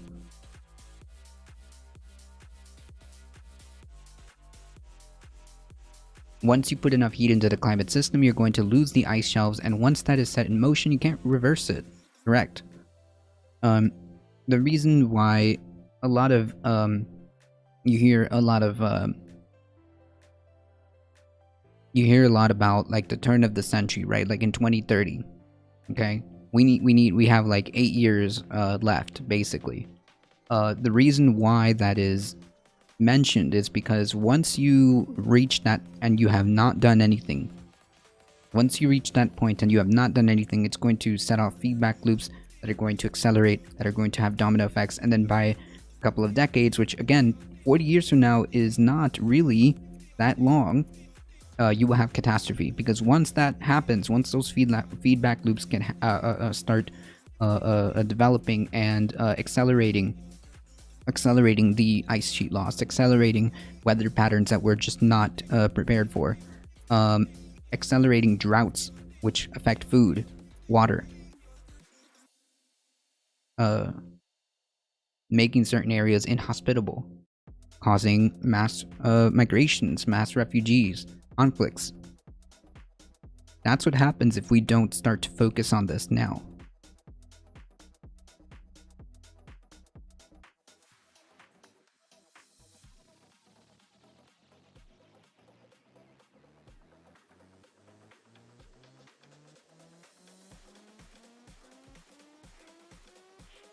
What do you think about aquaponics? It might work. It might turn cities into farms. Has the ability to turn cities into farms, maybe. Maybe save space, save energy. It's possible.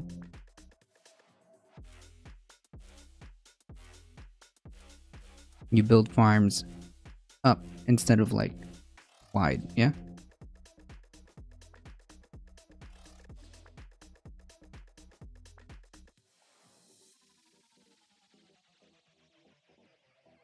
Flood all the cities and make them rice paddies. Oof. Well, a lot of the Midwest is already suffering from unprecedented like floods. Yeah.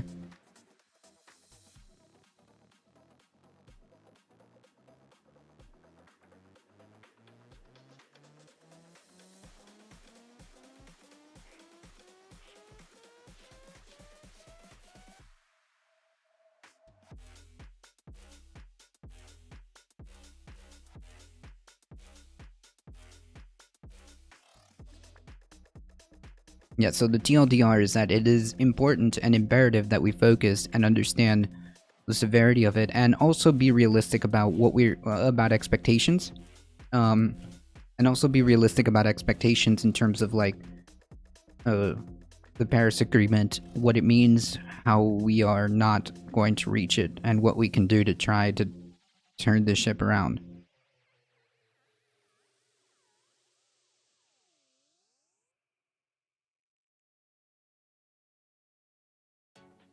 Alright.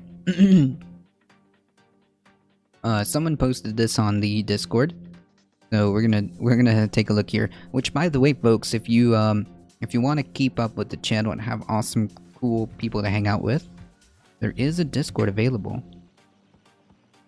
Maze would be better. But the Rice lobby can just say the opposite. It's okay. Yeah.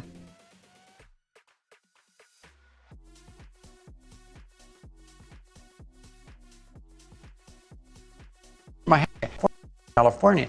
My friends are leaving California. My friends are leaving California. Actually, we're at my hangar. The guy across right over My from me, he was hangar? packing up his hangar. I said, "Where are you going?" And he says, "I'm moving to Sedona, Arizona. I can't take it here anymore. I can't walk down the streets and see the homeless." What? I don't want to leave. Okay, either I stay and fight, or I get out of here. California. My friends are leaving California. Actually, we're at my hangar. The guy across right over from me, he was packing up his hangar. I said, "Where are you going?" And he says, "I'm moving to Sedona, Arizona. I can't take it here anymore. I can't walk down the streets and see the homeless." Jesus Christ.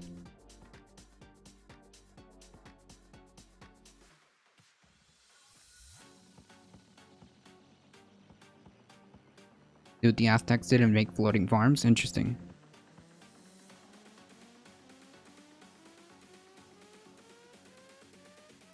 My hangar bro is also leaving our private airport.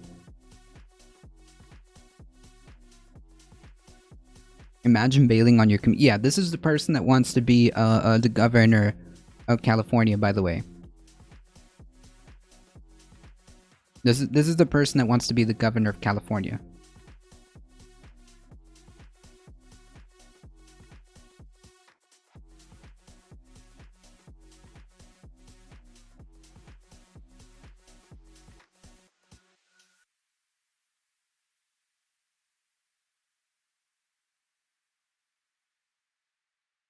This is beyond. Okay, needless to say, this is beyond callous, right? Needless to say, this is beyond callous, right?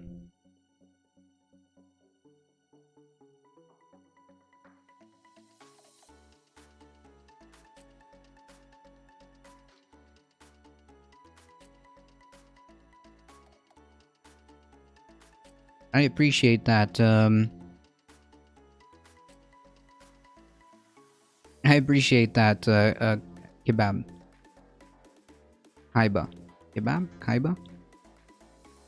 I hope you're staying safe and healthy. May all the good things come to you faster and more bigger. I appreciate that. Imagine your response to your neighbors being homeless is to flee half across the country. True. Honestly, but if I did, her hangar story just won me over. Yeah. Yeah, this is the best way to illustrate how you are well in tune with your potential constituency, right? This is a perfect example of how you are very well tuned to your constituency by telling a story about how you're clearly beyond rich friend is packing up his hangar, his private plane hangar, and complaining, moving an entire couple of states over because they can't stand to see the homeless. I mean, it's like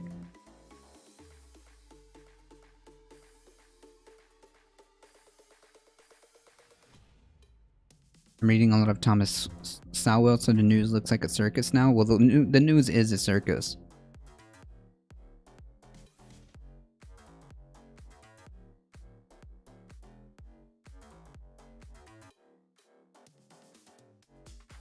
In my old hometown, there are 20,000 homeless. Their city council attempted to pass an ordinance outlawing camping, and it was only reversed when enough people revealed policing 20,000 people would cost more than just housing them. And this is in California. Without seeing that housing them would probably help convince them to vote for you. Right? Like, this is completely just out of touch. It's completely out of touch. Completely gone. Just gone. Divorced from what the real world is like, you know? And this is the person who wants to represent people as a potential governor.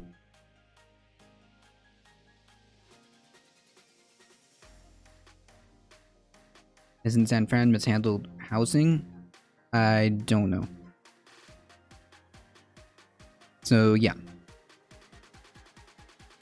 So just to be clear, it is cheaper. It is cheaper to just implement a housing program. Okay?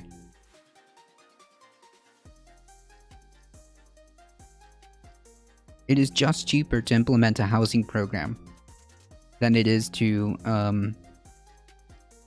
not.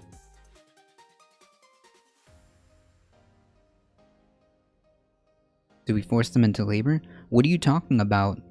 Wait. Are you sure that the majority of people who are homeless are drug addicts, or are you sure that homelessness doesn't contribute to that? And second of all, source? What?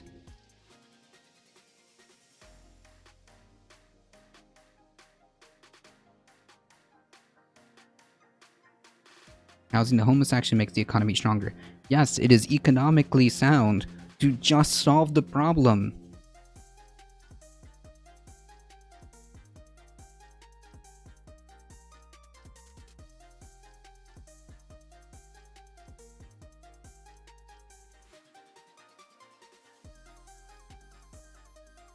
What are you talking about?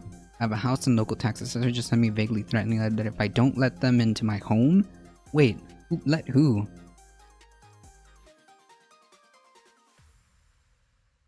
Pre-pandemic, 52% of homeless people had a full-time job, 80% had some type of job. Yeah, so, can we just, like, live in reality before, like, espousing something like that? I mean... It seems like another just pivot to not solve the problem either. If you really care about addressing this issue, then you would take what is the most sound solution, and it seems like and it sounds like the most sound solution, which has been proven, is just to do housing programs and get the homeless housed, okay, and provide them with the tools that they need. Okay, it's just as simple as that. You want to solve the housing or the homeless problem, the homeless crisis, then just give.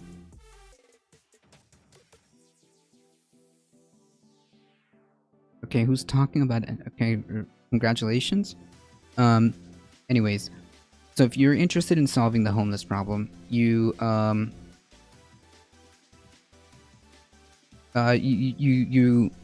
take the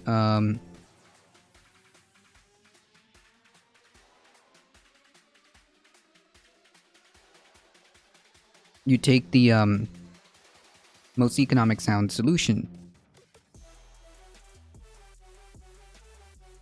I remember this guy solved the housing issue. He was in some rock band. He also built houses from knowing well that this was working. The authorities stopped him from working it out. Yikes.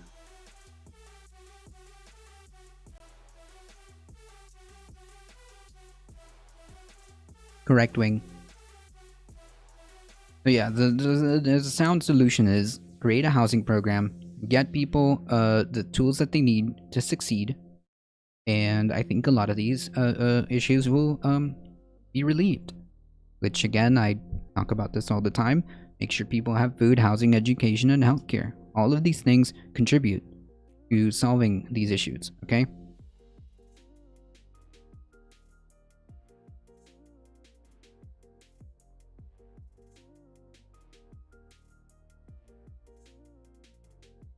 It's not that...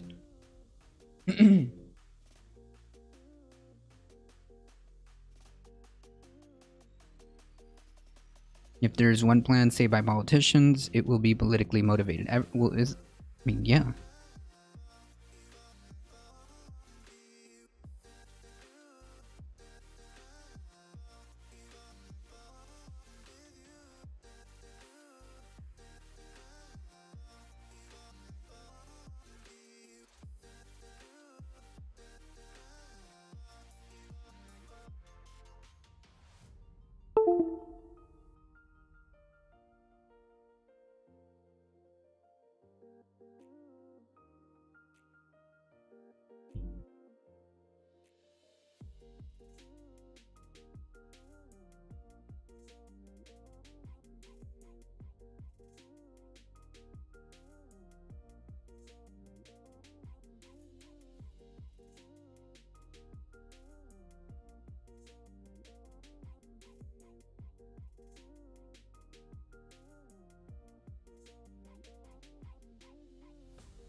Correct. Housed people create more benefit to all than unhoused. There's really no reason to let homelessness be a thing. Correct. We should be doing everything in our power to eliminate that.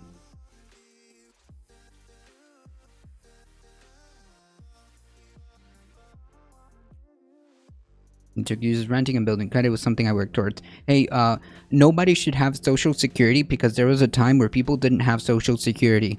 So it's not fair to all those people who didn't have it before.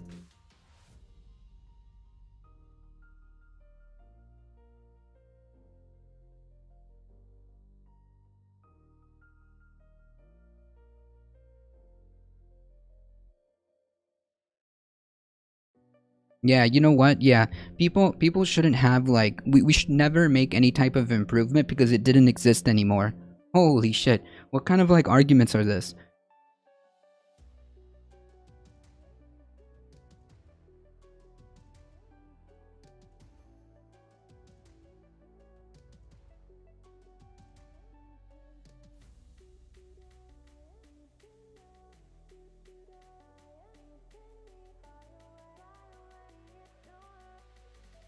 Yeah, we should never make any meaningful progress whatsoever because it didn't exist in the past. We should, you know what? None of these boomers should be getting any type of social security. None of them. It shouldn't exist because, well, back then there was no such thing as social security.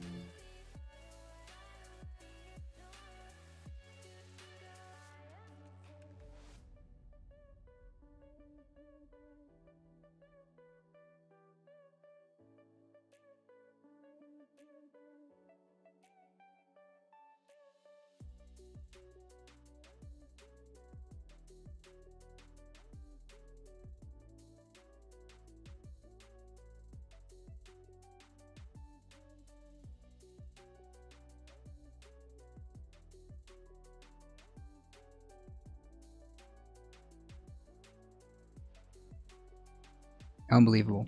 Okay, so anyways, the point is TLDR. There is a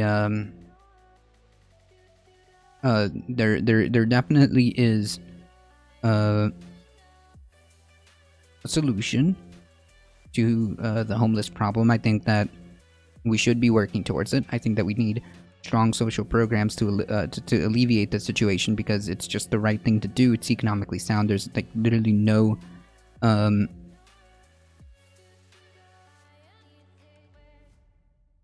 there's no justification. There's no real justification in terms of like the society that we live in, right? This is supposedly, allegedly, the richest country in the world. We have all the supposed resources. We could absolutely get it together. We could absolutely reorganize priorities. And just solve this issue, right? And just solve this issue.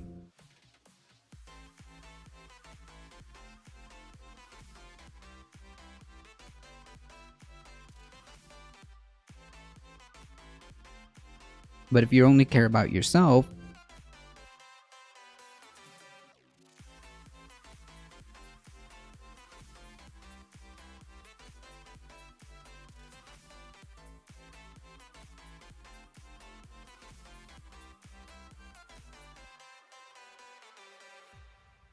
yeah, but not even that, Skadir.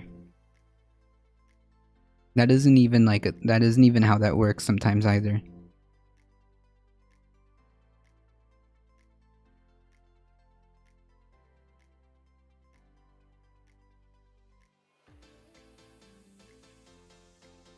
TLDR, if you want to alleviate and give people the opportunity to be, if you want to give people the tools that they need, then some of these things are required, okay? And to start, I think food, housing, education, and healthcare should be the way to start.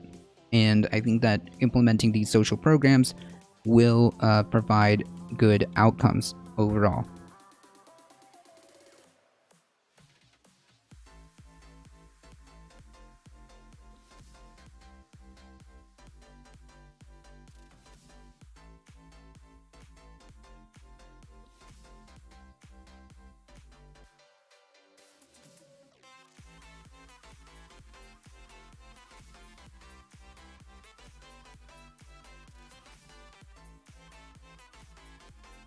So then, yeah, I mean, like, if it's like that, then you're not really interested in solving any of these problems, then, are you?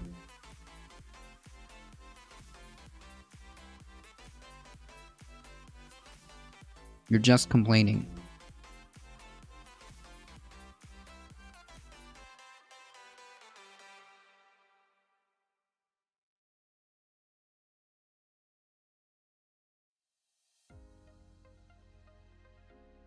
What does that have to do with anything?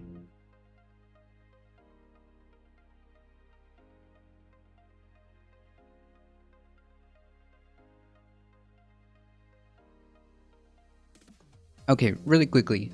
Digital Beans, really quickly. Do you believe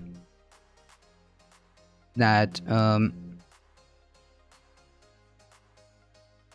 do you believe that we should solve homelessness? Yes or no? Do you believe that in the richest country in the world, there should be a thing, there should be such a thing as homelessness?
And if your answer is, well, obviously there shouldn't be homelessness, okay?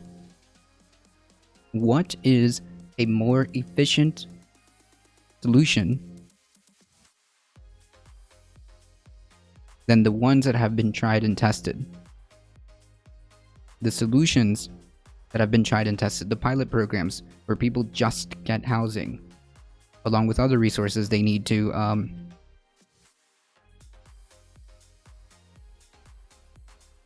You're avoiding the question.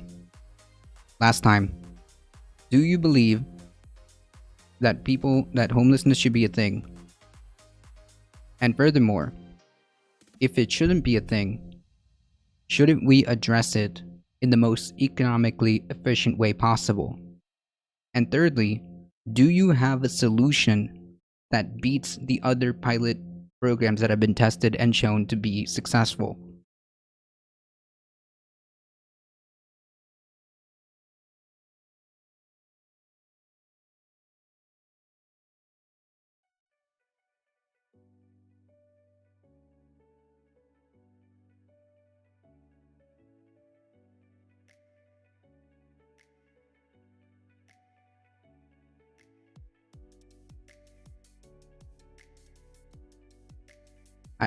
It's incredible to me how, like, simple questions can't be answered.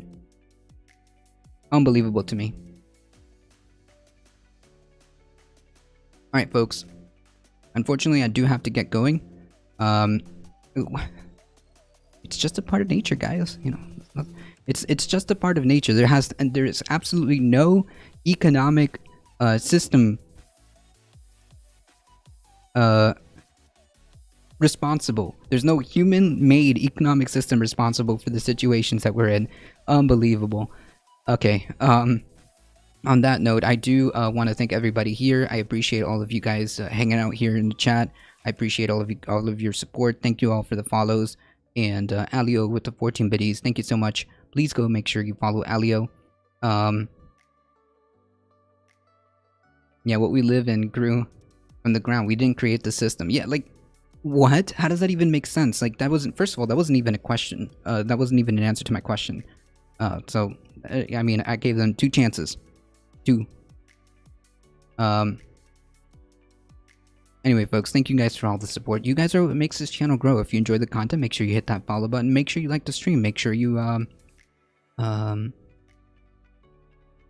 make sure you head on over to the YouTubes, hit that subscribe button, and spread the word far and wide that this is the chillest place to be for news and politics, Monday through Thursday, 9 a.m. to 11 a.m. Eastern Time. As always, please stay safe. Please take care of each other. I love you all, and I hope to see you guys in the next stream. See ya! Thank you for being here. Alright, folks.